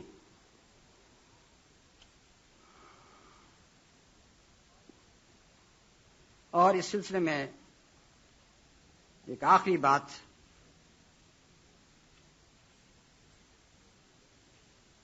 وہ یہ کہ تقدیر کا جو سب سے بڑا فائدہ ہے ایک مسلمان کے لیے، جو یہ سمجھتا ہے کہ جو کچھ اللہ تعالیٰ نے میرے لیے تقدیر میں لکھا ہے وہ میرے لیے فائدہ مند ہے، وہی میرے لیے مقدر تھا، اس کے علاوہ اور کچھ نہیں ہو سکتا تھا. یہ عقیدہ انسان کو بہت ہی بہادر بناتا ہے، بہت ہی مضبوط بنا دیتا ہے، اس میں ہمت پیدا کرتا ہے حوادث سے مقابلہ کرنے کی، مصیبتوں میں صبر کرنے کی. ما اصاب من مصیبت فی الارض ولا فی انفسکم الا فی کتاب من قبل ان نبرأها ان ذلک علی اللہ یسیر. جو کوئی بھی مصیبت اس زمین میں آتی ہے، یہ تمہارے انفس میں، تمہارے نفوس کے اندر پہنچتی ہے، یہ ساری کی ساری پہلے سے لکھی گئی ہے اور یہ سب کچھ اللہ تعالیٰ کے لیے آسان ہے. ان ذلک علی اللہ یسیر لکی لا تأسوا علی ما فاتکم ولا تفرحوا بما آتاکم ان اللہ لا يحب كل مختال فخور. تاکہ جو چیز تمہیں نہیں ملی اس کے اوپر تم افسوس نہ کرو، اور جو چیز مل گئی ہے اس کے اوپر اتراؤ نہ، اس پر مت اتراؤ. آپ ایک چیز حاصل کرنے کی کوشش کرتے ہیں، اس کے لیے آپ نے لاکھ جتن کر لیے، وہ آپ کو نہیں ملی، تقدیر آپ کو بتاتی ہے کہ یہ چیز آپ کے مقدر میں نہیں تھی. اس پہ افسوس کرنے کا کوئی مطلب ہی نہیں. صرف آپ نے اپنی طرف سے محنت کر لی، لیکن چونکہ یہ آپ کے مقدر میں نہیں تھی اس لیے آپ کو نہیں ملی. ایک آدمی ایک جاب کے پیچھے بھاگتا ہے، وہ جاب اسے نہیں ملتا، اب بعد میں بیٹھ کے آنسو بہاتا ہے، روتا ہے. کیا فائدہ اس بات کا؟ یہ بات اس کے مقدر میں نہیں تھی. جو چیز اس کے مقدر میں تھی وہ اسے مل کے رہے گی. اور اسی طریقے سے اگر کوئی چیز مل جائے تو چونکہ یہ میرے مقدر میں لکھی گئی تھی اس وجہ سے مجھے ملی، اس پہ اترانے کی، مٹکنے کی، تکبر کرنے کی کوئی ضرورت نہیں. یہ اللہ تعالیٰ کا فیصلہ تھا، اللہ تعالیٰ نے میرے اوپر انعام کیا، اس لیے اللہ تعالیٰ کو اس پر شکر ادا کرنا چاہیے. نبی صلی اللہ علیہ وسلم کی حدیث کہ اگر یہ ساری کی ساری امت، سارے کے سارے جن و انس جمع ہو جائیں اور یہ چاہیں کہ تمہیں وہ کچھ دے دیں جو کہ اللہ تعالیٰ تمہیں دینے پہ راضی نہیں ہے، سارے کے سارے جمع ہو جائیں تمہیں وہ چیز نہیں دے سکتے۔ اسی طریقے سے اگر وہ سب کے سب یہ چاہیں کہ تم سے کوئی چیز چھین لیں اور اللہ تعالیٰ نہیں چاہتا کہ تم سے یہ چیز چھینی جائے، وہ یہ چیز تم سے نہیں چھین سکتے۔ یہ وہ عقیدہ ہے جس کی بنا پر انسان بہت طاقتور ہو جاتا، مصائب میں، آلام میں، تفکرات میں، دنیا کے حوادث میں۔ ایسا شخص پھر خودکشی کے بارے میں نہیں سوچتا کہ اب میری زندگی کا کوئی مقصد نہیں رہ گیا، اس وجہ سے میں اپنی جان خود لے لوں۔ نہیں، ایک مسلمان کے قریب یہ احساس تک نہیں پھٹکتا ہے کہ وہ اپنی جان خود لے لے، وہ اس لیے کہ یہ جان بھی اللہ تعالیٰ کی امانت ہے۔ جو کچھ اللہ تعالیٰ نے مقدر کیا تھا وہ میرے ساتھ ہوا، اگر وہ برا ہے تو اس پر صبر کرے، اگر وہ اچھا ہے تو اس پر اللہ تعالیٰ کا شکر ادا کرے۔ جیسا کہ وہ حدیث جس کے راوی حضرت صہیب ہیں، عجبا لامر المؤمن ان اصابہ خیر شکر وان اصابہ شر صبر۔ مومن کا معاملہ انتہائی عجیب ہے، اگر اسے خیر پہنچتا ہے تو وہ شکر ادا کرتا ہے، اگر اسے شر پہنچتا ہے تو وہ صبر کرتا ہے۔ فکان ذلک خیرا لہ، تو پھر یہ دونوں باتیں اس کے لیے خیر بن جاتی ہیں۔ خیر کے اوپر شکر ادا کرنا، مصیبت کے اوپر صبر کرنا، اگر یہ دونوں باتیں حاصل ہو جائیں تو اس کے لیے خیر ہی خیر ہے۔ اور اسی پہ میں یہ آج کی تقریر ختم کرتا ہوں۔ صلی اللہ تعالی علی نبینا محمد وعلی آلہ وصحبہ اجمعین۔ جزاکم اللہ خیر۔ کہ آپ نے ذکر کیا کہ بندہ جو راہ اپنانا چاہتا ہے اللہ اس کے لیے وہی راہ آسان کر دیتا۔ اکثر ایسا ہوتا ہے کہ ہم کوئی نیکی کرنا چاہیں تو اس میں ہمیں بہت ساری مشکلات اٹھانی پڑتی ہیں، کبھی کبھار ہم مشکلات سے گزر کر وہ تمام کام کر لیتے ہیں، اور اکثر مشکلات اتنی ہوتی ہیں کہ ہم وہ کام کر ہی نہیں سکتے۔ یہ بات کس زمرے میں آتی ہے؟ تقدیر، مصلحت، رضا یا آزمائش۔ ایک تو یہ کہ جو کام بھی لکھا گیا ہے اس میں جو کچھ بھی ہوگا، اگر مشکلات ہیں تو وہ بھی لکھی گئی ہیں۔ اب مثلا یہ کہا جاتا ہے کہ آپ دعا کریں، تو آپ یہ کہیں کہ یہ کام اگر میرے لیے لکھا گیا ہے تو پھر دعا کرنے کی کیا ضرورت ہے، یہ تو ہو ہی جائے گا۔ حالانکہ یہ معلوم ہونا چاہیے کہ جو کام لکھا گیا ہے اس کے اسباب بھی لکھے گئے، اس کے اسباب میں سے ایک سبب دعا بھی ہے۔ مثلا آپ کے لیے رزق لکھا گیا، اللہ تعالیٰ آپ کو رزق دے گا، لیکن وہ رزق کیسے دے گا؟ اس کے اسباب لکھے گئے، وہ اسباب آپ اختیار کریں، گھر سے باہر نکلیں، نوکری تلاش کریں، اس کے لیے جد و جہد کریں، اور اس کے بعد جو آپ کو رزق ملے گا وہی آپ کے لیے لکھا گیا تھا، اور اس کے لیے یہ سارے اسباب بھی لکھے گئے۔ اور اس وجہ سے اللہ کے رسول نے مثال دی ہے کہ تم پرندوں کو دیکھو کہ وہ اپنے گھونسلوں سے صبح سویرے نکلتے ہیں اور سارا دن ادھر ادھر چگتے ہیں، اس طریقے سے ان کو رزق ملتا ہے۔ جب شام کو اپنے گھونسلوں میں واپس آتے ہیں تو ان کے پیٹ بھرے ہوئے ہوتے ہیں۔ یہ نہیں کہ اپنے گھونسلے میں سارا دن بیٹھے رہیں اور کہیں کہ میرا رزق مجھے یہاں پہ پہنچتا رہے۔ تو اسی طریقے سے اگر کوئی نیکی کا کام ہے اس میں مشکلات آتی ہیں تو وہ مشکلات بھی اس نیکی کے اندر لکھی گئی ہیں۔ اور کیوں لکھی گئی ہیں؟ وہ اس لیے کہ اللہ تعالیٰ نے جس جنت کا وعدہ کیا ہے وہ جنت اتنی اعلیٰ اور عرفہ ہے، اتنی اونچی ہے کہ اس کے لیے انتہائی اونچے کردار کے لوگ مطلوب ہیں۔ جیسے انگریزی کا محاورہ ہے ٹام ڈک اینڈ ہیری، ہر ٹام ڈک اینڈ ہیری اس کا مستحق نہیں ہے اس جنت کا۔ اس جنت کے لیے بہت ہی اونچے کردار کے لوگ اللہ تعالی کی طرف سے منتخب کیے جاتے ہیں۔ اور اونچا کردار کیسے بنتا ہے؟ اگر مشکلات نہ ہو، اگر تکالیف نہ آئیں تو کردار کو کیسے جانچا جا سکتا ہے؟ ایک آدمی کو رشوت دی جاتی ہے کہ اتنی یہ رشوت سے دی جا رہی ہے، اور پھر وہ اس رشوت کو ٹھکرا دیتا ہے، حالانکہ وہ جانتا ہے کہ اس وقت اگر میں یہ پیسے لے لوں تو میرا مکان بن سکتا ہے، میں ایک گاڑی خرید سکتا ہوں، لیکن وہ ساری کی ساری چیزوں کو چھوڑ کے اس رشوت کو ٹھکرا دیتا ہے صرف اس وجہ سے کہ یہ ناجائز ہے، حرام۔ تو اللہ تعالیٰ اس طریقے سے اپنے بندوں کو آزماتے ہیں کہ وہ بندے جو کہ اپنے کردار کے اندر عملی اقدامات کی حیثیت سے انتہائی بلند شخصیت کے حامل ہیں وہی جنت کے مستحق ہیں۔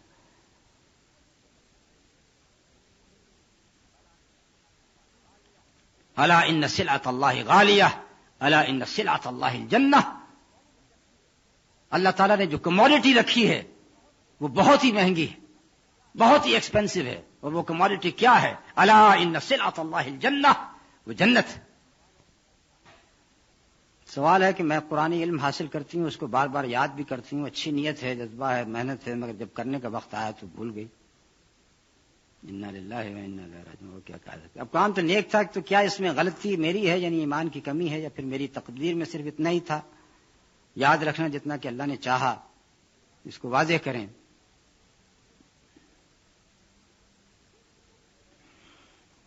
ایک تو وہ بھول ہے کہ جسے اللہ تعالیٰ معاف کرتے ہیں، خطا کو ایک شخص نے جان بوجھ کے کوئی کام نہیں کیا، غلطی سے کام ہو گیا، اللہ تعالیٰ اسے معاف کرتے ہیں، اور ایسی نسیان کی وجہ سے اور ایسی ہی اکراہ، کسی شخص کو مجبور کیا گیا کسی کام پر، اس کی اپنی مرضی نہیں تھی، ان تین چیزوں کو معاف کیا گیا، تو اس کے اندر ایک چیز نسیان بھی ہے۔ لیکن یہ نسیان وہ ہے کہ مثلا آپ نے کوئی وعدہ کیا اور یاد نہیں رہا، تو اس وجہ سے آپ پر مواخذہ نہیں ہوگا۔ یہاں پر ایک چیز ہے کہ آپ ایک علم حاصل کرنا چاہتے ہیں اور اس کے لیے محنت بھی کی ہے، تو یہ جو بھول ہے اس کو کم کرنے کی یا اس کو ختم کرنے کی ضرورت ہے، یعنی اس میں بہت ہی بڑی ہمت کی ضرورت ہے۔ اگر آپ نے کار ڈرائیو کرنی ہو اور آپ کو سونے کی بھی عادت ہو، اب آپ یہ بھی چاہیں کہ میں کار بھی ڈرائیو کروں اور ساتھ ساتھ سوتی بھی رہوں، تو ایسی کار ابھی تک ایجاد نہیں ہوئی۔ اگر کار ایجاد ہو جائے تو ایسی روڈ ایجاد نہیں ہوئی کہ جس کے اوپر انسان سوتا بھی جائے اور کار بھی ڈرائیو کرتا جائے۔ تو اس لیے آپ کو اپنے آپ کو قابو میں کرنا پڑے گا، اور وہ اس لیے میں نے یہ مثال دی کہ میں بھی کار ڈرائیو کرتے ہوئے سوتا ہوں، میری اہلیہ موجود ہیں، وہ اس بات کی گواہی دیں گی، تو اس کے لیے پھر مجھے بہت کچھ کرنا پڑتا ہے۔ کبھی میں اپنے اوپر پانی کی چھینٹیں ڈالتا ہوں، کبھی راستے میں گاڑی روک کے کافی پیتا ہوں، چائے پیتا ہوں، اور اس کے بعد پھر گاڑی کو چلاتا ہوں۔ لیکن اگر میں یہ کہوں کہ نہیں میں سوتا بھی رہوں اور گاڑی بھی ڈرائیو کرتا رہوں تو کیا ہوگا؟ یہ تو بہت بڑا ایکسیڈنٹ ہو سکتا ہے۔ تو میں پوری کوشش کرتا ہوں کہ مجھے نیند نہ آئے، جب نیند آتی ہے تو پھر یہ سب کچھ کوشش کرتا ہوں، پانی کا گلاس سارا کا سارا اپنے سر کے اوپر انڈیل لیتا ہوں گاڑی چلاتے ہوئے۔ ایسے وقت میں سردی گرمی سب انسان بھول جاتا ہے جبکہ گاڑی ڈرائیو کر رہا ہو۔ تو مطلب یہ ہے کہ اگر آپ نے کسی کام کو اچیو کرنا ہے تو اس کے لیے پھر ہمت کریں، یہ جو بھولنے کی عادت ہے اس کو دور کرنے کی کوشش کریں، کانسنٹریٹ کریں اپنی ایجوکیشن کے اوپر۔ کس طریقے سے اس کو یاد کیا جا سکتا ہے؟ بس میں قرآن یاد کرنا ہے، قرآن کو آپ نے یاد کیا انسان بھول جاتا، لیکن آپ اسے بار بار پڑھیں، روزانہ پڑھیں، روزانہ اپنا معمول بنا لیں کہ فجر کے بعد میں نے ایک سورت پڑھنی ہے، تو اس طریقے سے وہ قرآن یاد رہے گا۔ لیکن صرف یہ کہہ دینا کہ بھئی میں نے تو اپنی طرف سے کوشش کی تھی لیکن میں بھول جاتی ہوں، تو اس بھول کو ختم کرنے کی کوشش کریں۔ لیکن اس کے باوجود بھی اگر پھر یہ بھول باقی رہ گئی تو پھر آپ یہ کہہ سکتے ہیں کہ ہاں یہی میرا مقدر تھا، لیکن پوری کوشش کرنی چاہیے۔ اللہ نے فرمایا کہ اللہ جس کو ہدایت دیتا ہے اسے دیتا ہے، جس کو گمراہ کرنا چاہے اسے گمراہ کرتا ہے۔ کیا اس میں بھی انسان کا ارادہ شامل ہے؟ اور وہ انسان جو مسلمان گھرانے میں پیدا نہ ہوا بلکہ کافر گھرانے میں پیدا ہوا، کیا اس کے ساتھ یہ زیادتی نہیں؟ یہ جو اللہ تعالیٰ کا فرمان ہے یہدی من یشاء ویضل من یشاء، لیکن اس کے بعد کیا ہے؟ وما یضل بہ الا الفاسقین الذین ینقضون عہد اللہ من بعد میثاقہ ویقطعون ما امر اللہ بہ ان یوصل ویفسدون فی الارض۔ اللہ تعالیٰ فاسقین کو ہدایت نہیں دیتا، وہ فاسقین جو کہ یہ کام کرتے ہیں، اللہ تعالیٰ کے عہد کو توڑتے ہیں، اللہ تعالیٰ نے جن چیزوں کو جوڑنے کا حکم دیا انہیں کاٹتے ہیں اور زمین کے اندر فساد کرتے ہیں۔ تو یہ جو اللہ تعالیٰ کا فرمانا ہے کہ اللہ تعالیٰ ہدایت دیتا ہے اور گمراہ کرتا ہے، یہ آخری عمل ہے کہ آخر میں کیا ہوتا ہے۔ اگر ایک انسان حالت کفر میں مر جاتا ہے جیسے کہ ابو لہب یا ابو جہل، تو اللہ تعالیٰ نے اس کے لیے گمراہی لکھی ہوئی ہے، یہ مطلب یہ اس کا آخری نتیجہ تھا. لیکن آغاز میں ابتدا میں اللہ تعالیٰ نے ہر ایک شخص کے لیے کہا وَہَدَيْنَاهُ النَّجْدَيْنِ، کہا کہ فَإِمَّا شَاكِرًا وَإِمَّا كَفُورًا، ہم نے انسان کو دونوں راستے دکھا دیے، شکر کا راستہ بھی اور کفر کا راستہ بھی. اب اس کے بعد جو شخص شکر کے راستے کی طرف قدم اٹھاتا ہے وہ راستہ اس کے لیے آسان ہو جاتا ہے، جو شخص کفر کا راستہ اختیار کرتا ہے وہ راستہ اس کے لیے آسان ہو جاتا ہے. یہاں پھر میں ڈرائیونگ کی مثال دیتا ہوں. اب اگر ایک شخص ڈرائیونگ کرتے ہوئے بار بار ڈرائیونگ کے قانون کی نافرمانی کرتا ہے، پولیس اسے پکڑ لیتی ہے، اور اگر اس کی جو اس نے کام کیا ہے بہت ہی سنگین ہو تو پھر وہ اس کے لائسنس کے اوپر ایک پوائنٹ دے دیتی ہے، یعنی پوائنٹ کہہ لیجئے یا ایک سیاہ نقطہ اس کے لائسنس پہ آ جاتا ہے. یہ جو پوائنٹس ہیں جو اس کی ان غلطیوں کی بنا پر دیے جا رہے ہیں، یہ اس کی اپنی حرکت ہے. اب وہ یہ شخص نہیں کہہ سکتا کہ یہ پولیس والے میرے ساتھ زیادتی کر رہے ہیں. اس نے خود ایک غلط کام کیا. اسی طریقے سے نو انٹری کا سائن تھا، اس کے اندر گاڑی کو گھسا دیا. اب پولیس نے پکڑ لیا اور اس نے اس کے لائسنس کو مارک کر دیا، تو وہ یہ نہیں کہہ سکتا کہ پولیس نے میرے ساتھ زیادتی کی ہے، اس نے خود اپنے نفس کے ساتھ زیادتی کی. اور اسی طریقے سے جب اس کے پوائنٹس بڑھتے چلے جائیں گے، ایک وقت آئے گا کہ اس سے ڈرائیونگ لائسنس چھین لیا جائے گا، آئندہ تم اب گاڑی نہیں چلا سکتے. اور اسی کو قرآن نے کہا ختم اللہ علی قلوبہم وعلی سمعہم وعلی ابصارہم غشاوہ. انسان کی آنکھ پہ، انسان کے کان کے اوپر مہر لگا دی جاتی ہے. یہ مہر لگانے کا کیا مطلب ہے کہ اللہ تعالیٰ بس بعض لوگوں کو کہا کہ ان سب کو اسٹیمپ کر دو، مہر لگا دو، اور ان کے اوپر مہر نہ لگاؤ؟ یہ مراد نہیں ہے، بلکہ یہ ہے کہ ہر ایک انسان کو ارادہ دیا گیا ہے، اختیار دیا گیا ہے. جب اس اختیار کا غلط استعمال کرتا فلما زاغوا ازاغ اللہ قلوبہم فلما زاغوا، جب یہ لوگ سیدھے راستے سے ہٹے تو اللہ تعالیٰ نے ان کے دلوں کے اندر کجی پیدا کر دی.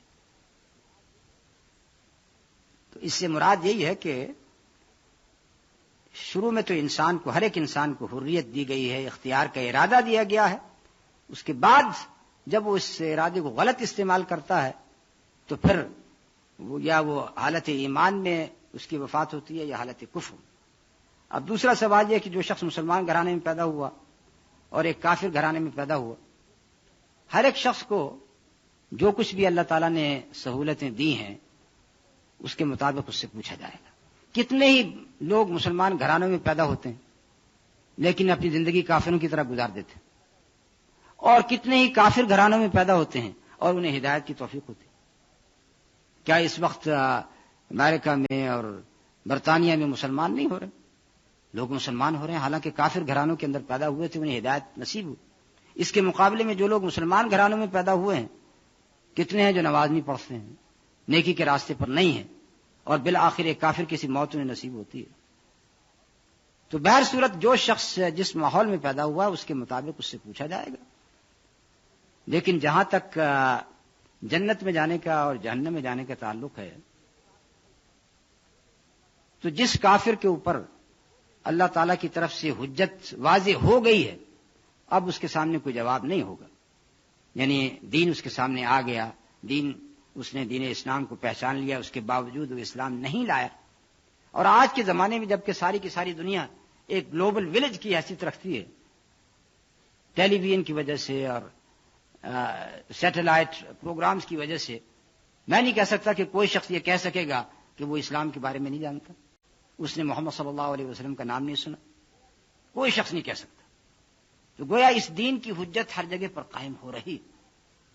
ہاں، اگر کسی ایسے شخص کا آپ تصور کریں کہ جس نے اسلام کا نام بالکل نہیں سنا، نبی صلی اللہ علیہ وسلم کی بعثت اور رسالت کے بارے میں کچھ نہیں سنا،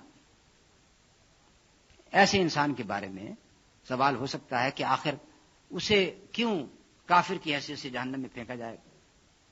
اس کے بارے میں علماء نے لکھا ہے کہ ایسے لوگ جن تک اسلام کی دعوت نہیں پہنچی ہے، اس کے بارے میں دو جوابات لکھے گئے. ایک جواب تو یہ کہ جتنی ہدایت اس تک پہنچی ہے اس ہدایت کے بارے میں اس سے سوال کیا جائے گا۔ ہدایات اربع، 4 قسم کی ہدایات۔ ایک تو سب سے نچلی ہدایت ہے جسے آپ کہہ سکتے ہیں جبلی ہدایت، دی گائیڈنس آف انسٹنکٹ۔ اس کے بعد حواس کی ہدایت، دی گائیڈنس آف سینسز۔ اس کے بعد عقل کی ہدایت، دی گائیڈنس آف ریزن۔ اور اس کے بعد آسمانی ہدایت، دی گائیڈنس آف ریویلیشن۔ یہ 4 ہدایات۔ جس شخص کو دی گائیڈنس آف ریویلیشن وہی نہیں پہنچی ہے، اس کے پاس اس سے جو کم ہدایت تھی، ریزن کی، عقل کی، وہ تو پہنچی تھی کہ نہیں پہنچی تھی؟ اپنی عقل سے اس نے کیا اللہ تعالیٰ کو پہچانا یا نہیں پہچانا؟ اس سے سوال کیا جائے گا صرف اس حد تک، عقل کی حد تک۔ اور دوسرا جواب جس کا ذکر امام ابن تیمیہ نے کیا ہے وہ یہ کہ ایسے لوگوں کو قیامت کے دن ان سے سوال جواب کیا جائے گا، انہیں ایک موقع دیا جائے گا، اللہ تعالیٰ کی طرف سے ایک موقع دیا جائے گا، ان کے سامنے جہنم کو پیش کیا جائے گا اور کہا جائے گا کہ تم اللہ تعالیٰ پر ایمان لاؤ، اللہ تعالیٰ پر ایمان لاؤ، اور بطور امتحان ان سے کہا جائے گا کہ اس جہنم کے اندر کود جاؤ، اس آگ کے اندر کود جاؤ، اگر واقعی تم اللہ تعالیٰ پر ایمان رکھتے ہو تو اس جہنم میں کود جاؤ۔ اگر وہ اس جہنم میں کود جاتے ہیں تو اپنی ایمان کی بنا پر وہی جہنم ان کے لیے گلے گلزار بن جائے گی، جنت بن جائے گی۔ اور اگر اس وقت فیل کر جاتے ہیں، ناکام ہو جاتے ہیں، تو پھر وہ جہنم ان کے لیے اصلی جہنم ہے۔ ضمن تو آ گیا ہے، ہر شخص کے لیے وہی راستہ آسان کر دیا گیا جس کے لیے وہ خواہش رکھتا ہے یا پسند کرتا ہے۔ کل میسر لما خلق لہ، تو ہم اپنی نیت، خواہش یا پسند تو کس طرح خیر یا آسانی کی طرف مائل کر سکتے ہیں، شر سے بچنے اور خیر کی خواہش کس طرح بیدار ہو سکتی ہے، اس کا کوئی قابل عمل طریقہ بتایا جائے۔ انسان کو اللہ تعالیٰ نے اتنی صلاحیتیں دی ہیں کہ وہ اس وقت چاند تک پہنچ چکا ہے۔ بہرحال کہا جاتا ہے امریکن چاند تک پہنچ گئے ہیں، کچھ لوگ انکار بھی کرتے ہیں کہ نہیں پہنچے، تو بہر صورت اس نے بڑے بڑے کام کیے، اس عقل کی بنا پر جو اللہ تعالیٰ نے دی ہے بہت کام کیے ہیں۔ اس کے مقابلے میں جو انسان سے قریب ترین مخلوق ہے، بندر، اگر آپ 10 بندروں کو 10 ٹائپ رائٹرز کے اوپر بٹھا دیں، آج کل تو خیر کمپیوٹر آ گیا ہے، ان کمپیوٹرز کے اوپر بٹھا دیں اور ان سے کہیں کہ اب یہاں پہ تم یہ کی ٹائپ کرتے رہو 100 سال تک ٹائپ کرتے رہیں گے، کبھی بھی وہ شیکسپیئر کا ایک سٹینزا آ سکتا ہے اس میں، اس میں اقبال کی ایک سطر بھی آ سکتی ہے، اتفاق سے نہیں، کچھ نہیں آ سکتا، اس لیے کہ وہ بندر ہی رہے گا۔ وہ نقل تو کر سکتا ہے کی کو پریس کرنے کی، لیکن وہ کوئی کریٹو کام نہیں کر سکتا۔ تو جب اللہ تعالیٰ نے انسان کو اتنی صلاحیتیں دی ہیں جس کی وجہ سے وہ بڑے بڑے کام کر سکتا ہے، ہمارے ملک میں آپ دیکھیں کتنے بڑے انجینئرز موجود ہیں، سائنسدان موجود ہیں، تو اس لیے یہ کہنا کہ ہم اپنے آپ کو کیسے نیکی کی طرف مائل کریں، اس کا جواب تو یہی ہوگا کہ اگر آپ چاہیں تو آپ اپنے آپ کو نیکی کی طرف مائل کر سکتے ہیں۔ یہ آپ کا اپنا ارادہ ہے، آپ ٹیلی ویژن کے سامنے بیٹھے ہیں، یہ آپ کا اپنا ارادہ ہے کہ آپ کون سے چینل دیکھتے ہیں، کسی نے مجبور کیا ہے کہ آپ فلاں چینل دیکھیں فلانا دیکھیں، آپ کا اپنا اختیار۔ تو اگر آپ نے اپنے اختیار سے کوئی آپ نے بری چیز دیکھی ہے تو آپ اس کے ذمہ دار ٹھہریں گے، اور اسی طریقے سے اپنے وقت کو کسی اچھے کام میں لگایا ہے تو اللہ تعالیٰ اس کا ثواب دیں گے۔ اور پھر اس کا ایک عملی طریقہ یہ ہو سکتا ہے کہ اچھے لوگوں کی صحبت اختیار کی جائے۔ اگر آپ کی کمپنی اچھے لوگوں کی کمپنی ہوگی تو وہ اچھے کام کے اوپر ابھاریں گے، نماز کا وقت آئے گا تو نماز کے لیے کہیں گے۔ اس کے مقابلے میں اگر بری کمپنی ہوگی تو وہی لوگ بیٹھ کے اب اپنا وقت ضائع کریں گے، کارڈ کھیلیں گے، فلمیں دیکھیں گے، اس طریقے سے اپنے وقت کو ضائع کریں گے۔ تو ایک تو یہ طریقہ ہے کہ اچھی کمپنی اختیار کریں، دوسرے یہ کہ قرآن پڑھنا اپنا معمول بنا لیں، روزانہ قرآن پڑھا کریں ترجمے کے ساتھ اور سمجھنے کے ساتھ۔ ایسے ہی نبی صلی اللہ علیہ وسلم کی سیرت کا مطالعہ کریں، سیرت اور احادیث کا، لٹریچر میں اچھا لٹریچر پڑھیں، اور اپنے وقت کو یوٹیلائز کریں، یعنی وقت کا کوئی حصہ بیکار نہیں جانا چاہیے. اچھے کام میں یہ وقت صرف ہوگا تو اس کے اچھے نتائج برآمد ہوں گے انشاءاللہ. والدین کے 2 بچے ہیں اور دونوں پیدائشی طور پر معذور، جسمانی اور ذہنی طور پر اب جوان ہیں اور والدین کے لیے شدید آزمائش کا سبب. والدین نے تو یہ نہیں چاہا تھا، اللہ تعالیٰ نے ان کے لیے ایسا ہی چاہا. کیا اس میں بھی حکمت ہے جو انسان کی سمجھ سے بالاتر ہے؟ جیسے کہ اللہ تعالیٰ نے ارشاد فرمایا ہے، وَنَبْلُوكُمْ بِالشَّرِّ وَالْخَيْرِ فِتْنَةً، ہم تمہاری آزمائش کرتے ہیں کبھی خیر کے ساتھ کبھی شر کے ساتھ. تو یہ دنیا آزمائش کا مرحلہ ہے. اس دنیا میں ہر شخص کی آزمائش ہوتی ہے، کسی کی فقر کے ساتھ، کسی کی امارت کے ساتھ. کسی کو اللہ تعالیٰ بچے دے کر اس کی آزمائش کرتا ہے، کسی سے بچے چھین کر اس کی آزمائش کرتا ہے. کسی کو صحت مند بچے دیے جاتے ہیں، کسی کو معذور بچے دیے جاتے ہیں. اور چونکہ یہ آزمائش کی دنیا ہے، اس وجہ سے یہ نہیں کہا جا سکتا کہ آخر ان معذور بچوں کو کیا قصور تھا کہ انہیں معذور بنایا گیا. وہ اس لیے کہ اگر اللہ تعالیٰ معذور بچے اس دنیا میں پیدا نہ کرتے تو پھر انسان میں وہ جو رحمت کا مادہ ہے یا شفقت کا مادہ ہے وہ کیسے ظاہر ہوتا. جن والدین کے معذور بچے ہوتے ہیں وہ ان کے ساتھ اچھا ٹریٹمنٹ کرتے ہیں، ان کی دیکھ بھال کرتے ہیں، ان کے آرام کا خیال کرتے ہیں. کس بنا پر؟ اس قدرتی محبت اور شفقت کی بنا پر جو کہ اللہ تعالیٰ نے ان کے دلوں میں پیدا کی. اور اس دنیا میں جو کچھ بھی شر پیدا کیا گیا یا جو تکلیفیں پیدا کی گئی ہیں اس کی وجہ سے پھر ہم نعمتوں کی قدر کرنا جانتے ہیں. اگر اولاد کا چھننا نہ ہوتا تو پھر اولاد کی قدر کیسے ہوتی؟ اگر معذور بچے نہ ہوتے تو صحت مند بچوں کی قدر کیسے ہوتی؟ انسان کی طبیعت تو ہمیشہ فرعونیت کی طرف آمادہ رہتی ہے.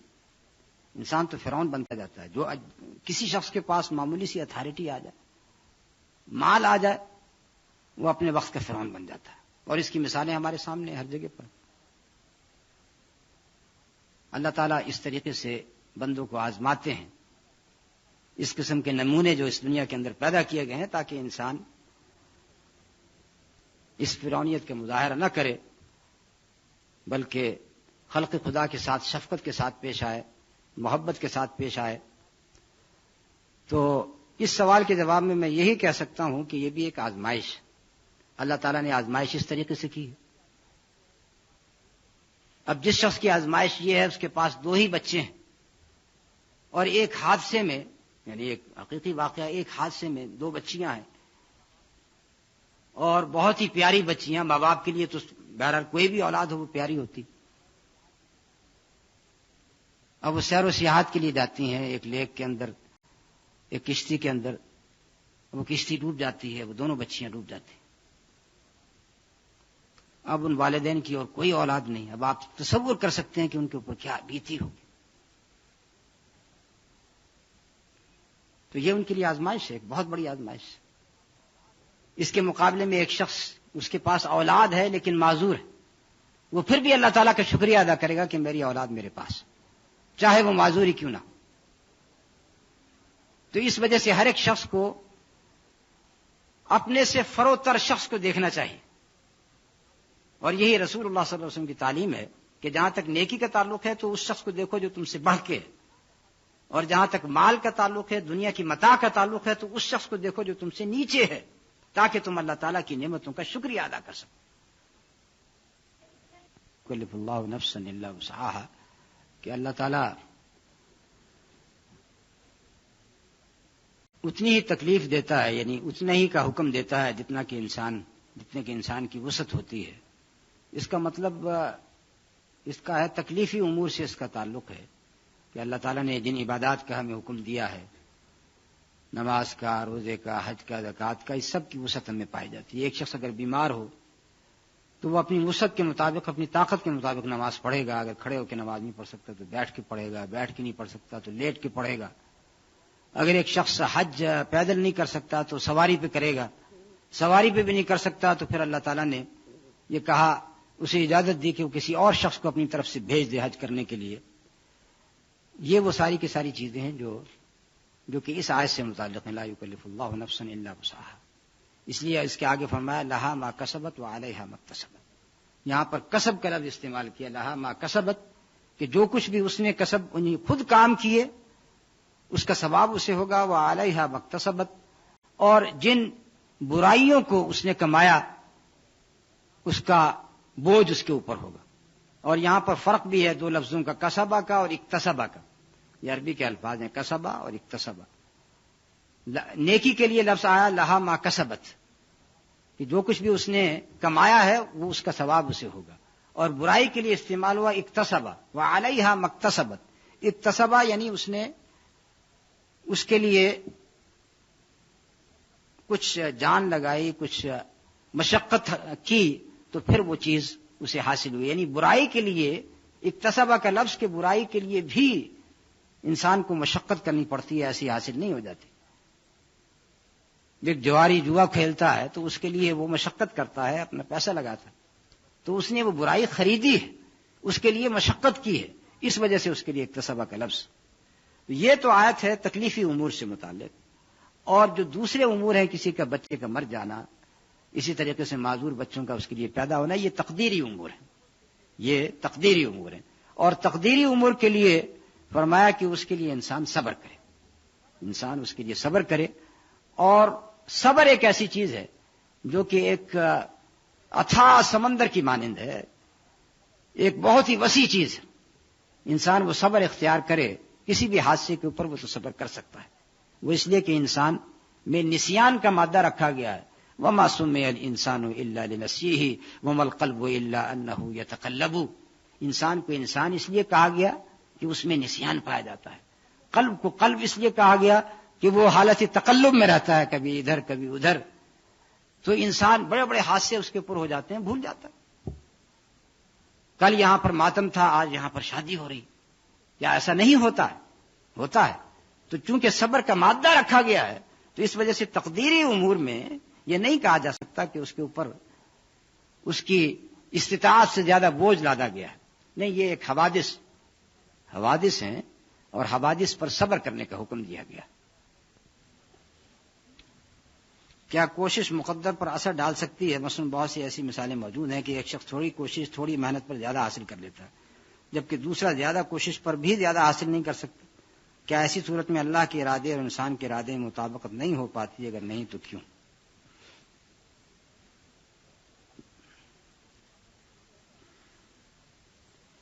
اصل میں تو یہ ہے کہ اللہ تعالیٰ نے کوشش کا حکم دیا، یعنی اسباب کو حاصل کرنے کا حکم دیا، اور اگر اسباب انسان حاصل کرنے کی کوشش نہیں کرتا، یعنی دنیاوی زندگی میں آپ دیکھتے ہیں کہ ایک شخص نوکری کرنا چاہتا ہے، اس کے لیے تگ و دو کرتا ہے، محنت کرتا ہے، گھر سے باہر نکلتا ہے، ملک چھوڑ کے چلا جاتا ہے، دوسرے ملک میں جاتا ہے، ساری کوششیں کرتے ہیں، اور اس کوشش کے بعد بہرحال اللہ تعالیٰ اس کوشش کے اندر برکت ڈالتے ہیں۔ اس کو نیک کام کے اندر بھی اسی مثال کو لینا چاہیے کہ اگر آپ چاہتے ہیں کہ کوئی شخص چاہتا ہے کہ وہ نیک بنے، نماز پڑھے، تو اس کے لیے کوشش کرے، یعنی رزق کے لیے تو وہ مارا مارا پھرتا ہے، اور جب نماز پڑھنے کا وقت آتا ہے تو گھر میں بیٹھا رہتا، گھر سے باہر نکلنے کی کوشش نہیں کرتا، مرد کی حیثیت سے مسجد میں نہیں جاتا، تو ایسے شخص نے تو کوئی کوشش نہیں کی۔ بہر صورت کوشش کرنا ہمارا فرض کیا ہے کہ ہم کوشش کریں، زیادہ کوشش سے تھوڑا حاصل ہونا، تھوڑی کوشش سے زیادہ حاصل ہونا، یہ دونوں اللہ تعالیٰ کی طرف سے ہیں، اور دونوں کا نتیجہ آخرت میں ظاہر ہوگا۔ آخرت میں ظاہر ہوگا کہ ایک شخص اگر بہت ساری کوشش کے بعد تھوڑا بہت پاتا ہے اور اسی کے اوپر قناعت کرتا ہے تو اس کے لیے زیادہ ثواب ہوگا، اس کے مقابلے میں جس شخص نے تھوڑی سی محنت کی، بہت زیادہ پا لیا اس دنیا میں، تو آخرت کا ثواب اس کا کم ہو گیا۔ ایک شخص مسجد میں آتا ہے بہت دور سے چل کے، دوسرا شخص مسجد کے بالکل قریب رہتا، دونوں مسجد کے اندر آتے ہیں، دونوں با جماعت شریک ہوتے ہیں، جماعت کا ثواب دونوں کو حاصل ہوتا ہے، لیکن ایک شخص کے ساتھ اس کا وہ چلنا بھی شامل ہے جو کہ مسجد میں آنے سے قبل تھا، تو یقیناً اس کا ثواب زیادہ ہوگا۔ ایک فیصلہ کرنے کے بعد اس کے نتائج اچھے نہ نکلیں تو کیا یہ ہمارے اپنے فیصلے کی وجہ سے ہوا؟ اس میں ہمارا کتنا اختیار ہے؟ فیصلہ کرنے سے پہلے، کوئی بھی فیصلہ کرنا ہو کسی کام کا، تو اس سے پہلے دو چیزیں ضروری ہیں، ایک ہے استشارہ اور دوسرے ہے استخارہ۔ کوئی بھی آپ نے کام کرنا ہو، شادی کا مسئلہ ہو، مکان خریدنے کا مسئلہ ہو، تو آپ اس سے پہلے مشورہ کریں اپنے ایلڈر سے، اپنے بھائی بندوں سے، والدین سے، اعزاء اور اقربا سے، دوستوں سے مشورہ، اور مشورے کے بعد پھر اللہ تعالیٰ سے خیر طلب کریں، جسے استخارہ کہا جاتا ہے۔ 2 رکعت نماز پڑھیں، استخارے کی دعا کریں۔ تو جب اللہ تعالیٰ سے آپ نے استخارہ کر لیا تو اللہ تعالیٰ سے خیر مانگا ہے تو اللہ تعالیٰ خیر ہی دیں گے۔ تو اس وجہ سے استشارہ اور استخارہ کے بعد اگر کوئی فیصلہ ہوگا تو انشاءاللہ وہ فیصلہ درست ہوگا، اور اگر اس میں بعد میں کوئی اچھی بات نہیں بھی نکلتی ہے تو اس میں ہماری کوتاہی کا دخل ہو سکتا ہے، ہماری اپنی کسی کمی کا، اپنی کسی کوتاہی کا، غلطی کا بھی دخل ہو سکتا ہے، جس کا ہمیں احساس نہیں ہوتا ہے۔ ہر شخص غلطی کرتا ہے تو بتیری غلطیاں انسان سے ہو جاتی ہیں، اسے خود احساس نہیں ہوتا ہے، لیکن بعد میں جب فیصلہ غلط نکلتا ہے یا اس کے نتائج غلط نکلتے ہیں تب اسے احساس ہوتا ہے کہ میں نے یہ غلطی کی تھی۔ تو انسان اگر اپنی غلطیوں سے نہ سیکھے تو اس سے بڑا کوئی احمق نہیں ہے۔ اگر ہر کام سے پہلے استخارہ کیا جائے تو کیا کوئی کام غلط نہ ہوگا؟ اگرچہ عملی زندگی میں ایسا نہیں ہوتا۔ استخارے کا مطلب ہے، جیسے کہ ابھی میں نے کہا، کہ اللہ تعالیٰ سے خیر کا طلب کرنا۔ اللہ تعالیٰ سے خیر کا طلب کرنا وہ ایسے ہی ہے جیسے کہ دعا۔ اللہ تعالیٰ نے دعا کا حکم دیا کہ آپ دعا کریں، لیکن جو کچھ ہونے والا ہے، مثلا کوئی مصیبت آنے والی ہے، تو دعا کی وجہ سے کیا ہوتا ہے؟ دعا اور بلا کہتے ہیں ابتلا یا مصیبت جو کہ آسمان سے نازل ہو رہی ہے، دعا اور بلا کے اندر ٹکراؤ ہوتا ہے، دونوں میں لڑائی ہوتی ہے، مقابلہ ہوتا ہے۔ اگر آپ کی دعا مضبوط ہے، بڑے اخلاص سے کی گئی ہے، اس کے پیچھے 5 وقت کی نمازیں بھی شامل ہیں، اس کے پیچھے قرأت قرآن بھی شامل ہے، یعنی مضبوط دعا ہے، اور اس کے مقابلے میں بلا کمزور ہے، تو اس دعا کی وجہ سے وہ بلا ہٹ جائے گی۔ لیکن اگر دعا اتنی مضبوط نہیں ہے تو کم از کم وہ بلا کچھ کم ہو جائے گی، اور اس کے مقابلے میں اگر دعا بہت ہی کمزور ہے تو پھر وہ بلا نازل ہوگی اور اس دعا کا کوئی اثر نہیں ہوگا۔ تو اس کا مطلب یہ ہوا کہ ایک چیز مقدرات میں سے ہے بلا کا آنا، اور دوسری چیز دعا کا کرنا، یہ بھی مقدرات میں سے، یہ بھی اللہ تعالیٰ کی طرف سے کہ آپ دعا کریں۔ یہ سارا کا سارا عمل اللہ تعالیٰ کی طرف سے لکھا گیا ہے کہ ایک طرف سے دعا ہوگی، دوسری طرف سے بلا نازل ہوگی، دونوں میں ٹکراؤ ہوگا، اور اس کے بعد پھر نتیجہ وہی ہوگا جو کہ پہلے سے اللہ تعالیٰ نے لکھ دیا۔ استخارہ بھی ایک دعا ہے، اللہ تعالیٰ سے خیر طلب کرنا۔ آپ اپنی طرف سے دعا کریں، استخارہ کریں، اس کے بعد جو کچھ بھی لکھا گیا ہے اس کو آپ بلا کہہ لیں، اس کو آپ کچھ بھی کہہ لیں، دعا کی وجہ سے اس میں اور اس میں ٹکراؤ ہوگا، اور اگر آپ کے استخارے میں کوئی کمزوری ہے، اس دعا میں کوئی کمزوری ہے، تو ہو سکتا ہے نتائج وہ نہ ہوں جس کی آپ توقع رکھتے ہیں۔